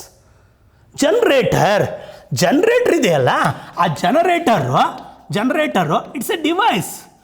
ಅವರು ಕಿಲಾಡಿಗಳು ಇದನ್ನು ನೋಡ್ಕೊಂಡ್ರು, ಹಂಗಾರೆ ಕನ್ವರ್ಟ್ ಮಾಡೋಣ ಅಂತ ಸುಮಾರು ಸಾಧನ ಕಂಡಿಡ್ದವ್ರೆ. ಇದನ್ನು ಇಟ್ಕೊಂಡು ನಾನು ಮುಂದುವರಿಸ್ತಾ ಇದ್ದೀನಿ. ಜನರೇಟ್ರು ಮೆಕ್ಯಾನಿಕಲ್ಲು ಯಾವಕ್ಕೋ ಗ್ಯಾಸ್ ಟರ್ಬೈನ್ಸ್ ಇರ್ಬೋದು, ಹಾಗಾದ್ರೆ ಸ್ಟೀಮ್ ಟರ್ಬೈನ್ಸ್ ಇರ್ಬೋದು. ಅಲ್ಲಿ ಆ ಟರ್ಬೈನ್ಸ್ಗಳನ್ನು ಬಳಸಿ ಮೆಕ್ಯಾನಿಕಲ್ ಎನರ್ಜಿ, ನಿಮ್ಗೆ ಅರ್ಥ ಆಗ್ತದೆ. ಮೆಕ್ಯಾನಿಕಲ್ ಅಂದರೆ ನಿಮಗೆ ಗೊತ್ತಾಯ್ತು, ಯಾಂತ್ರಿಕ. ಅದನ್ನು it converted into electrical energy. ಪದೇ ಕನ್ನಡದಲ್ಲಿ ಬರಿತಾ ಇಲ್ಲ, ಯಾಕೆಂದ್ರೆ ಆಲ್ರೆಡಿ ಬರ್ದಿದ್ದೀನಿ ಎಲೆಕ್ಟ್ರಿಕಲ್ ಅನ್ನೋ ಪದಕ್ಕೆಲ್ಲ. ಎಲೆಕ್ಟ್ರಿಕಲ್ ಎನರ್ಜಿ ಇದನ್ನು ನಾವು ಏನಂತ ಕರಿತೀವಿ ಗೊತ್ತಾ? ಅಲ್ಲಿಗೆ generator is a device to convert the one form into another form. There are so many devices are there. ಒಮ್ಮೆ ನಮ್ಮ ಪೊಲೀಸ್ ಕಾನ್ಸ್ಟೇಬಲ್ ಕೇಳಿ, PSI ಕೇಳಿದ್ದಾನೆ, ಮೈಕ್ರೋಫೋನು ಅಲ್ಲಿಗೆ microphone sound energy is converted into electrical energy. Sound energy is converted into, ಇಲ್ಲೆಲ್ಲೋ sound ಬರ್ತಾ ಇದೆ, ಆ sound ಬರ್ತಾ ಇರುವಂಥ ಎನರ್ಜಿಯನ್ನು it is converted into is a device ಆಗ್ತೇವೆ, ಅದ್ರ ಕನ್ವರ್ಷನ್ ಆಗಲ್ಲ. ಡಿವೈಸ್ ಇದೆ, ಇದು ಏನು ಮಾಡ್ತು ಗೊತ್ತಾ? That is converted into electrical ಎನರ್ಜಿಯನ್ನಾಗಿ ಕನ್ವರ್ಟ್ ಮಾಡ್ತು. ಅಲ್ಲಿಗೆ ಎಲೆಕ್ಟ್ರಿಕಲ್ ಇದ್ರ ಮೂಲಕ ಹೊರಟೋಗ್ತಾ ಇದೆ. Sir, heater is a device to convert the electrical energy into a heat energy. ಇಲ್ಲಿ ಪದೇ ನಾನು ಇಂಗ್ಲೀಷಲ್ಲಿ ಬರಿತಾ ಇಲ್ಲ, ಬಿಕಾಸ್ ಆಲ್ರೆಡಿ ಬರ್ದಿದ್ದೀನಿ ಎಲ್ಲವೂ. ಅಲ್ಲಿ ಗೊತ್ತಾಯ್ತು, ಎಲೆಕ್ಟ್ರಿಕಲ್ ಅಂದರೆ ವಿದ್ಯುತ್ ಶಕ್ತಿಯನ್ನು ಶಾಖ ಶಕ್ತಿಯನ್ನಾಗಿ ಪರಿವರ್ತಿಸುತ್ತೆ. ಈಗ ನಿಮಗೆ 10 ಉದಾಹರಣೆ ಕೊಟ್ಟರು ಅನ್ಸರ್. ಬಲ್ಬ್ಗೆ ಫಸ್ಟ್ ಕೊಟ್ಟಿದ್ದು ನೀವು ಎಲೆಕ್ಟ್ರಿಕಲ್ಲು, ಉತ್ಪತ್ತಿಯಾಗಿದ್ದು light. Electrical energy is converted into a light energy. Sir, ಶುಷ್ಕಕೋಶ ಡ್ರೈ ಸೆಲ್ ಇದೆ, ಡ್ರೈ ಶೆಲ್ಲು, ಇದ್ರೊಳಗಡೆ ಕೆಮಿಕಲ್ ಇದೆ, ಅಮೋನಿಯಂ ಕ್ಲೋರೈಡ್ ಕೆಮಿಕಲ್ ಇದೆ. ಹಾಗಾದರೆ ಡ್ರೈ ಶೆಲ್ ಅಂದರೆ ನಮ್ಮ ಬ್ಯಾಟ್ರಿಗಳಲ್ಲೆಲ್ಲ ಬಳಸ್ತೀವಲ್ಲ, ಆ ಶುಷ್ಕಕೋಶ ಇದರೊಳಗಡೆ ಏನಿದೆ ಗೊತ್ತಾ? ದೇರ್ ಇಸ್ ಎ ಕೆಮಿಕಲ್, ಒಂದು ರಾಸಾಯನಿಕ ವಸ್ತು ಇದೆ. ಹಾಗಾದರೆ ರಾಸಾಯನಿಕ ಶಕ್ತಿಯನ್ನು ವಿದ್ಯುತ್ ಶಕ್ತಿಯನ್ನಾಗಿ ಪರಿವರ್ತಿಸುತ್ತೆ. ವಿದ್ಯುತ್ ಶಕ್ತಿ ಇದಕ್ಕೆ that is called as a dry cells. Sir car ಆಗಿರೋ battery that's also chemical energy is converted into electrical energy. ಅಲ್ಲಿ ಸಲ್ಫ್ಯೂರಿಕ್ ಆಸಿಡ್ ಹಾಕ್ತೀವಿ, ಡಿಸ್ಟಿಲ್ಡ್ ವಾಟರ್ ಮತ್ತು ಕಾನ್ಸಂಟ್ರೇಟೆಡ್ ಸಲ್ಫ್ಯೂರಿಕ್ ಆಸಿಡ್ ಹಾಕ್ತೀವಿ, ಎರಡು ಕೆಮಿಕಲ್ ರಿಯಾಕ್ಷನ್ ಆಗ್ತದೆ, ಇಟ್ಸ್ ಕನ್ವರ್ಟೆಡ್ ಇಂಟು. ಇಷ್ಟೇ ಮುಗಿಲಿಲ್ಲ, ಬೇಕಾದಷ್ಟು ಬರೆದಿದ್ದೀವಿ ಬುಕ್ಕಲ್ಲಿ, ನೋಡ್ಕೋಬೋದು. ಬಟ್ ನಿಮ್ಗೇನು ಗೊತ್ತಿರಬೇಕು ಅಂತ, ಫಸ್ಟು ಇನ್ಪುಟ್ಟು ಔಟ್ಪುಟ್ಟು ಮತ್ತು ಡಿವೈಸ್. ಹಂಗಾರೆ ಎಕ್ಸಾಮಾಗಿ ಕೇಳೋದೇನು ಡಿವೈಸ್ ಕೇಳ್ತಾನೆ, ಫಸ್ಟ್ ನೀವು ಥಿಂಕ್ ಮಾಡ್ಬೇಕಾದ್ರೆ ಇನ್ಪುಟ್ ಔಟ್ಪುಟ್ಟು. ಸರ್ ಹಾಗಾದ್ರೆ ವಾಷಿಂಗ್ ಮಿಷಿನ್ ತಿರುಗ್ತಾ ಇದೆಯಲ್ಲ, ವಾಷಿಂಗ್ ಮಿಷಿನ್ ತಿರುಗಬೇಕಾದ್ರೆ ನಿಮ್ಮ ಮನೆಯ ವಾಷಿಂಗ್ ಮಿಷಿನ್ ಒಳಗಡೆ ಏನಿದೆ ಅಂದರೆ that's A motor is the electric motor ಇದೆ. ಆ ಎಲೆಕ್ಟ್ರಿಕ್ ಮೋಟರ್ ಸುತ್ತಾ ಇದೆ. ಅಲ್ಲಿಗೆ ಮೊದಲು ನೀವೇನು ಸಪ್ಲೈ ಮಾಡಿದ್ದೀರಾ? ಕರೆಂಟ್ ಹಾಕಿದ್ದೀರಾ. ಗ್ರೈಂಡ್ರು, ಮೋಟ್ರನ್ನು ಹೇಳ್ಬೇಕಾದ್ರೆ ಅದಕ್ಕಿಂತ ಮೊದಲು ಫಸ್ಟ್ ಏನು ಇನ್ಪುಟ್ ಹೇಳಿ, ನೆಕ್ಸ್ಟ್ ಔಟ್ಪುಟ್ ಹೇಳಿ, ಮಧ್ಯೆ ಡಿವೈಸ್ ಇಟ್ಕೊಳ್ಳಿ. 50 ಬೇಕಾದ್ರೂ ಡಿವೈಸಸ್ಕನ್ನು ಹೇಳ್ಬೋದು ನಾವು ಬೇಕಾದ್ರೆ ಆರಾಮಾಗಿ. ಬಲ್ಪ್ ಅಂತಿದೆ ಸರ್, ಸೋಲಾರ್ ಇದು ಬಂದು ಸೋಲಾರ್ ಹೀಟರ್ ಅಂದರೆ solar energy is converted heat energy. Solar energy is converted in heat energy. ಹೆಚ್ಚು ಬೇಕಾದ್ರೂ ಆನ್ಸರ್ ಮಾಡ್ಬೋದು. ಇದನ್ನೇ ಪಟ್ಟಿ ಮಾಡಿಬಿಟ್ಟು ಎಕ್ಸಾಮ್ಸಲ್ಲಿ ಕೊಡ್ತಾನೆ. ಇದು ಕೇಳಿದ್ದಾರೆ ಪಿ ಸಿ ಎಕ್ಸಾಮಿನ PSN, ಇದು ಕೇಳಿದ್ದಾರೆ PSIನಲ್ಲಿ, ಜನ್ರೇಟ್ರ್ ಕೇಳಿದ್ದಾರೆ, ಇನ್ನು ಬೇರೆ ಕೇಳಿ ಮೈಕ್ರೋಫೋನ್ ಕೇಳಿದ್ದಾರೆ, ಡ್ರೈಶಲ್ ಕೇಳಿದ್ದಾರೆ. ಡ್ರೈಶಲ್ಲು ಫಸ್ಟ್ ಥಿಂಕ್ ಮಾಡಬೇಕಾದ್ರೆ ಇನ್ಪುಟ್ ಏನು? It's chemical reactions converted into output. Not possible to create, not possible to destroy. We can convert the one form into a another form. ಮುಂದಕ್ಕೆ ಬರ್ತಾ ಇದ್ದೀನಿ. ಈ ಚಾಪ್ಟ್ರಲ್ಲಿ ಅತ್ಯಂತ ಮುಖ್ಯವಾದದ್ದಂದರೆ ಆಲ್ಬರ್ಟ್ ಐನ್ಸ್ಟೀನ್ ಅವ್ರನ್ನ ಜ್ಞಾಪಿಸ್ಕೊಳ್ಳೇಬೇಕು. Albert Einstein ರವ್ರದ್ದು ಭಾಳ ಮುಖ್ಯವಾದಂಥ ಒಂದು ಸೂತ್ರ ಇದೆ. ಇವರು ಜರ್ಮನಿ ದೇಶದ ಸಂಜಾತ, ಜರ್ಮನಿ ದೇಶದ ವಿಜ್ಞಾನಿ, ನನ್ನ ಜಗತ್ತು ಕಂಡಂಥ ಭಾಳ ಜೀನಿಯಸ್ ವಿಜ್ಞಾನಿ, ಅತ್ಯಂತ ಅಪರೂಪದ ವಿಜ್ಞಾನಿ. ಜರ್ಮನ್ ಮೂಲದವರು ಇವರು, ಜರ್ಮನಿ ಮೂಲದವರು ವಿಜ್ಞಾನಿ. ಏನಿದು ಭಾಳ ಮುಖ್ಯವಾದ್ದು? ಆಲ್ಬರ್ಟ್ ಐನ್ಸ್ಟೀನ್ ಅಂತಿದ್ದಂಗೆ ನಾವು ಜಗತ್ತು ಕಂಡಂಥ ಅಪರೂಪದ ವಿಜ್ಞಾನಿ. ಇವರ ಬ್ರೈನನ್ನು ಕೂಡ ಸ್ಟಡಿ ಮಾಡ್ತಾ ಬಂದರು. ಏನಿರ್ಬೋದು ಇದರೊಳಗಡೆ? ಸೆರೆಬ್ರಮ್ಮಲ್ಲಿ ಏನಾರ ವ್ಯತ್ಯಾಸ ಇದೆಯೇ? ಅಲ್ಲಿಗೆ ಅಸಿಟೋಕೋಲಿನಾಗೆ ಏನಾರ ಭಾಳ ವ್ಯತ್ಯಾಸ ಇದೆಯೇ? ತಲೆ ಒಳಗಡೆ ಇರುವಂಥ ಬ್ರೈನಲ್ಲಿ ಸೈಜ ಏನಾರ ವ್ಯತ್ಯಾಸ ಇದೆಯೇ? ನಾವೆಲ್ಲ ಸಾಮಾನ್ಯವಾಗಿ 1400 ಗ್ರಾಮ್ ಬ್ರೈನನ್ನು ಹೊಂದಿರ್ತೀವಿ. 1350 to 1400 ಗ್ರಾಮ್ಸು ಬ್ರೈನನ್ನು ಹೊಂದಿರ್ತೀವಿ. ಇವ್ರ ಸೈಜಾಗಿ ವ್ಯತ್ಯಾಸ ಇದೆಯೇ? ಫೋಲ್ಡಿಂಗ್ಸ್ ಏನಾರು ಇದೆಯೇ? ಭಾಳಷ್ಟು ಸ್ಟಡೀಸ್ ನಡೀತಾ ಬಂತು ಇವ್ರ ಬ್ರೈನ್ ಬಗ್ಗೆ. ಆಲ್ಬರ್ಟ್ ಐನ್ಸ್ಟೀನ್ ಅಷ್ಟು ಮೇಧಾವಿ ಮನುಷ್ಯ. ಆದರೆ 9 ವರ್ಷದವರೆಗೂ ಕೂಡ ತೊದಲು. ಆರಂಭದಲ್ಲಿ ಈ ಮನುಷ್ಯ ಮಂದ ವಿದ್ಯಾರ್ಥಿ, ತೊದಲು. ನಂತರ ತಂದೆ ಒಂದು ದಿಕ್ಸೂಚಿಯನ್ನು ತಂದು ಕೊಡ್ತಾರೆ. ಅದನ್ನು ಭಾಳ ಪ್ರೇರಿತರಾಗ್ತಾ ಬರ್ತಾರೆ. ಯಾವಾಗಲೂ ನಾರ್ತ್ ಡೈರೆಕ್ಷನ್ಗೆ ನಿಲ್ತದೆ. ಅದನ್ನು ನೋಡಿದಾಗ ಅನ್ಸುತ್ತೆ ಯಾಕೆ ನಾರ್ತ್ ಡೈರೆಕ್ಷನ್ಗೆ ನಿಲ್ತದೆ. ಆಗ ಅವರಿಗೆ ವಿಚಾರಧಾರೆ ಸ್ಟಾರ್ಟ್ ಆಗ್ತಾ ಬರ್ತದೆ. ವಿಜ್ಞಾನದ ಕಡೆಗೆ ತನ್ನ ಒಲವನ್ನು ತೋರಿಸ್ತಾ ಬರ್ತಾರೆ. ದೊಡ್ಡ ವಿಜ್ಞಾನಿ ಆಗ್ತಾರೆ. ಇವರು ಜರ್ಮನಿ ದೇಶದ ವಿಜ್ಞಾನಿ. ಇವರ ಸಿದ್ಧಾಂತ ಯಾವುದಂದರೆ ಭಾಳ ಮುಖ್ಯವಾದದ್ದು, ಈ ಎನರ್ಜಿ ಚಾಪ್ಟರ್ಗೆ ಸಂಬಂಧಪಟ್ಟಂತೆ E = mc². ಭಾಳಷ್ಟು ಸಂಶೋಧನೆ ಮಾಡ್ರೆ ಶಕ್ತಿ ಚಾಪ್ಟರ್ಗೆ ಸಂಬಂಧಪಟ್ಟಂತೆ ಇವರು ಶಕ್ತಿ ಮತ್ತು ದ್ರವ್ಯರಾಶಿಯ ನಡುವಿನ ಸಂಬಂಧವನ್ನು ಹೇಳಿದ್ದಾರೆ. ದ್ರವ್ಯರಾಶಿ, ಐ ಥಿಂಕ್ ನಿಮ್ಗೆ ಅರ್ಥ ಆಯಿತು. ದ್ರವ್ಯರಾಶಿ ಮೀನ್ಸ್ ಎಮ್. ಯಾವುದೇ ವಸ್ತುಗೆ ಅದರ ದ್ರವ್ಯರಾಶಿಗೂ ಮತ್ತು ಶಕ್ತಿಗೂ ಸಂಬಂಧ ಇದೆ ಅಂತ ಹೇಳಿದ್ರು. ಆ ಸೂತ್ರವೇ E = mc². ನೀವು ಸಾಮಾನ್ಯವಾಗಿ ಯಾವುದಾರ ಸೈನ್ಸ್ ಬುಕ್ ನೋಡ್ರೆ ಈ ಸೂತ್ರ ನೋಡಿರ್ತೀರ. ಭಾಳ ಗಾಬರಿ ಆಗ್ತದೆ, ಏನಪ್ಪ ಅದು ಹೇಳ್ತದೆ ಅಂತ. ಅಲ್ಲಿಗೆ ಅರ್ಥ, ಪ್ರತಿಯೊಂದು ವಸ್ತುವಿಗೆ ದ್ರವ್ಯರಾಶಿಗೂ ಮತ್ತು ಯಾವುದಕ್ಕೆ ಶಕ್ತಿಗೂ ಸಂಬಂಧ ಇದೆ. ಹಂಗಾರೆ ಆ ದ್ರವ್ಯರಾಶಿಗೂ ಆ ಶಕ್ತಿಗೆ ಸಮಾನವಾಗಿರ್ತವೆ. ಈ ಸೂತ್ರ ಕೊಟ್ಟಂಥ ವ್ಯಕ್ತಿ ಯಾರಂದರೆ ಆಲ್ಬರ್ಟ್ ಐನ್ಸ್ಟೀನ್. ದ ಸೂತ್ರದ ಹೆಸರು E = mc². ಹಂಗಾರೆ ಈ ವಸ್ತು ಇದೆಯಲ್ಲ, ಈ ಕಾಯದ್ದು, ಈ ವಸ್ತುವಿನ ಶಕ್ತಿನ ಹೆಂಗೆ ಕಂಡುಹಿಡಿಯೋದು? ಇದರ ಮಾಸನ್ನು, ಎಮ್ ಅಂದರೆ ಮಾಸನ್ನು, ಮಾಸ್ ಅಂದರೆ ಕನ್ನಡದಲ್ಲಿ ಗೊತ್ತಾಯಿತು ನಿಮಗೀಗ. ದ್ರವ್ಯರಾಶಿಯನ್ನು ಯಾವುದರೊಂದಿಗೆ? C² ಅಂದರೆ ನಿರ್ವಾತದಲ್ಲಿ ಬೆಳಕಿನ ವೇಗದ ವರ್ಗ. ಸಿ ಮೀನ್ಸ್ ನಿರ್ವಾತದಲ್ಲಿ ಬೆಳಕಿನ ವೇಗದ ವರ್ಗ. ಬೆಳಕಿನ ವೇಗದ ವರ್ಗ ಯಾಕೆಂದರೆ ಬಿಕಾಸ್ C². ನಾನು ಈ ಕಾಯಕ್ಕೆ ಮಾಸ್ ಇದ್ದೇ ಇರ್ತದೆ, ಕೆಜಿನಲ್ಲಿ ಎಕ್ಸ್ಪ್ರೆಸ್ ಮಾಡ್ತೀನಿ ಅಂತ ಹೇಳಿದೆ. ಆ ಮಾಸನ್ನು ನಿರ್ವಾತದಲ್ಲಿ ಬೆಳಕಿನ ವೇಗದ ವರ್ಗದೊಂದಿಗೆ ಗುಣಿಸ್ಬೇಕು. ನಿರ್ವಾತದಲ್ಲಿ ಬೆಳಕಿನ ವೇಗದ ವರ್ಗ, ಬೆಳಕಿನ ವೇಗ ವರ್ಗ ಅಲ್ಲ, ವೇಗ 3 ಲಕ್ಷ ಕಿಲೋಮೀಟ್ರ್ ಅಪ್ರಾಕ್ಸಿಮೇಟ್ಲಿ. ಸೆಕೆಂಡ್ಗೆ 3 ಲಕ್ಷ ಕಿಲೋಮೀಟ್ರು. ಅದನ್ನು ಸ್ಕ್ವೇರ್ ಮಾಡಿ ಮಾಸ್ ಜೊತೆ ಗುಣಿಸಿದ್ರೆ ವಿ ಕ್ಯಾನ್ ಗೆಟ್ ದ ಆ ವಸ್ತುವಿನ ಏನನ್ನು ಪಡಿತೀವಿ ಅಂದರೆ ಶಕ್ತಿಯನ್ನು ಪಡಿತೀವಿ. ಅಲ್ಲಿಗಾರ ಆ ವಸ್ತುವಿನ ಶಕ್ತಿ ಏನನ್ನು ಅವಲಂಬಿಸಿದೆ? ದ್ರವ್ಯರಾಶಿ. ಇದು constant. C is constant. C constant, ಸ್ಥಿರ. ಅದು ಯಾಕೆ ಸ್ಥಿರ ಅಂದರೆ ಈ ವಸ್ತು ಈ ಕಾಯವನ್ನು ಮಾಸನ್ನು ಗುಣಿಸ್ಕೋಬೇಕಾದ್ರು ಅದನ್ನು ಹಾಕ್ತೀನಿ, ಇನ್ನೊಂದರದ್ದು ಮಾಸ್ ಹಾಕ್ಬೇಕಾದ್ರು ಕೂಡ ಹಾಕ್ತೀನಿ, ಮೊಬೈಲ್ದು ಹಾಕ್ಬೇಕಾದ್ರು ಹಾಕ್ತೀನಿ. ಅಲ್ಲಿಗರ್ಥ ಮಾಸ್ ಚೇಂಜ್ ಆದಂತೆ ಎನರ್ಜಿ ಚೇಂಜ್ ಆಗುತ್ತೆ. ವಿಚ್ ಈಸ್ ಕಾನ್ಸ್ಟೆಂಟ್ ಅಂದರೆ ಸಿ ಇಸ್ ಕಾನ್ಸ್ಟೆಂಟ್. ಈ ಸೂತ್ರ ಕೊಟ್ಟಂಥ ಮಹಾಶಯ ಯಾರಂದರೆ ಆಲ್ಬರ್ಟ್ ಐನ್ಸ್ಟೀನ್. ಇವರನ್ನು ನಾವು ಜ್ಞಾಪಿಸ್ಕೊಳ್ಳೇಬೇಕು. ಬಿಕಾಸ್ ಇವರೊಂದು ಥಿಯರಿಯನ್ನು ಮಂಡಿಸಿದ್ದಾರೆ, ಸಾಪೇಕ್ಷ ಸಿದ್ಧಾಂತ. ಸಾಪೇಕ್ಷ ಸಿದ್ಧಾಂತ. ನಮಗೆ ಆಲ್ಬರ್ಟ್ ಐನ್ಸ್ಟೀನ್ ಅಂದರೆ ಸಾಪೇಕ್ಷ ಸಿದ್ಧಾಂತ. ಹಾಗಾದರೆ ರಿಲೇಟಿವಿಟಿ ಥಿಯರಿ ಬಗ್ಗೆ ಭಾಳ ಮುಖ್ಯವಾದ ಥಿಯರಿ ಆಫ್ ರಿಲೇಟಿವಿಟಿ ಥಿಯರಿ, ಈ ಸಿದ್ಧಾಂತ ಭಾಳ ಮುಖ್ಯ. ಹಂಗಾರೆ ಅವ್ರು ಹೇಳ್ತಾರೆ ಬೆಳಕಿನ ವೇಗವನ್ನು ಬಿಟ್ಟು ಉಳಿದವೆಲ್ಲ ನಿರಪೇಕ್ಷ. ಬೆಳಕಿನ ವೇಗ ಮಾತ್ರ ನಿರಪೇಕ್ಷ, ಉಳಿದವೆಲ್ಲ ಸಾಪೇಕ್ಷ. ಬೆಳಕಿನ ವೇಗ ಮಾತ್ರ ನಿರಪೇಕ್ಷ.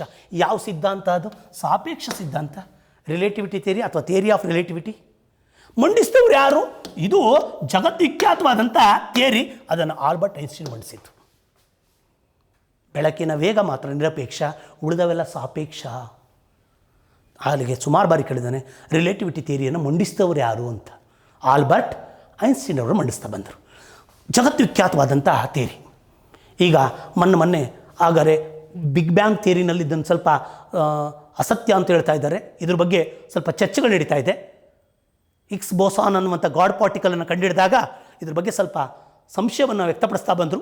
ಇದನ್ನು ಕೆಲವು ವಿಜ್ಞಾನಿಗಳು ರಿಜೆಕ್ಟ್ ಮಾಡಿದ್ದಾರೆ.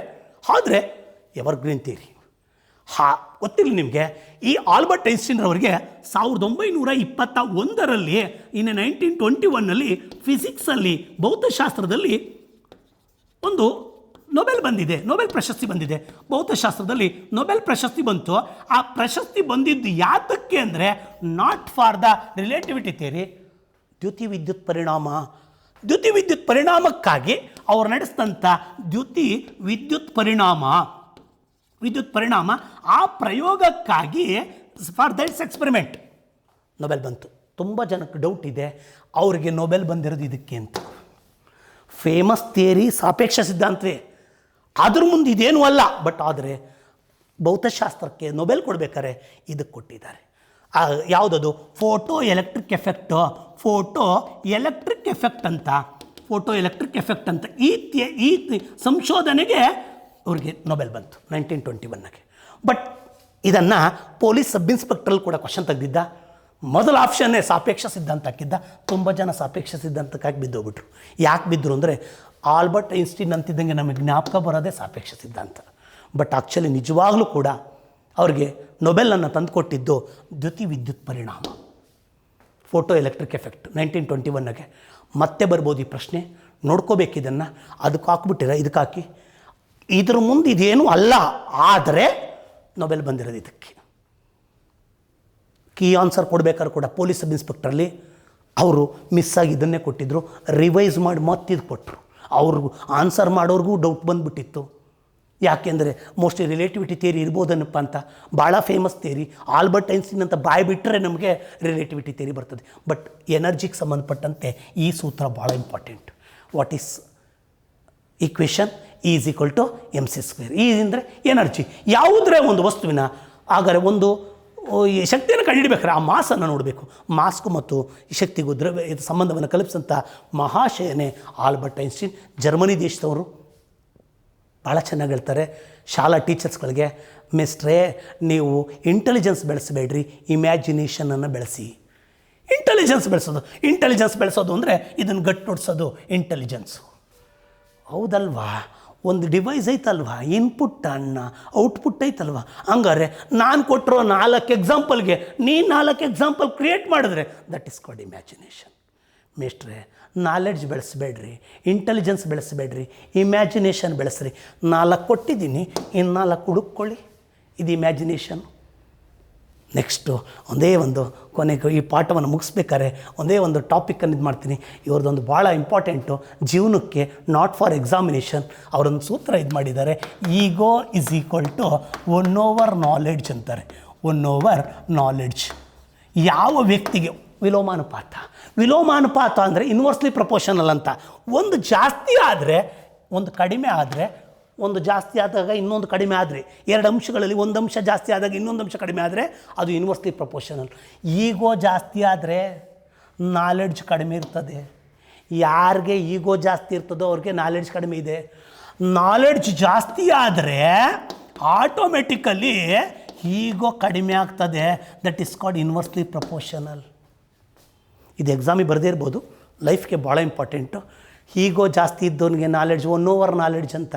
ಡೈರೆಕ್ಟ್ಲಿ ಪ್ರಪೋರ್ಷನಲ್ ಅಂದರೆ ಒಂದು ಅಂಶ ಇನ್ನೊಂದು ಅಂಶಕ್ಕೆ ನೇರವಾಗಿ ಸಂಬಂಧ ಇದ್ದರೆ ಒಂದು ಹೆಚ್ಚಾದರೆ ಇನ್ನೊಂದು ಹೆಚ್ಚಾಗುತ್ತೆ. Force is directly proportional mass into acceleration, second law of Newton.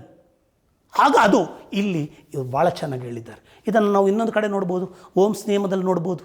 ಅಲ್ಲಿಗೆ Ohm's ನಿಯಮದಾಗ R = V/I, I = V/R, ಆಗ V = RI. This is the Ohm's ನಿಯಮ.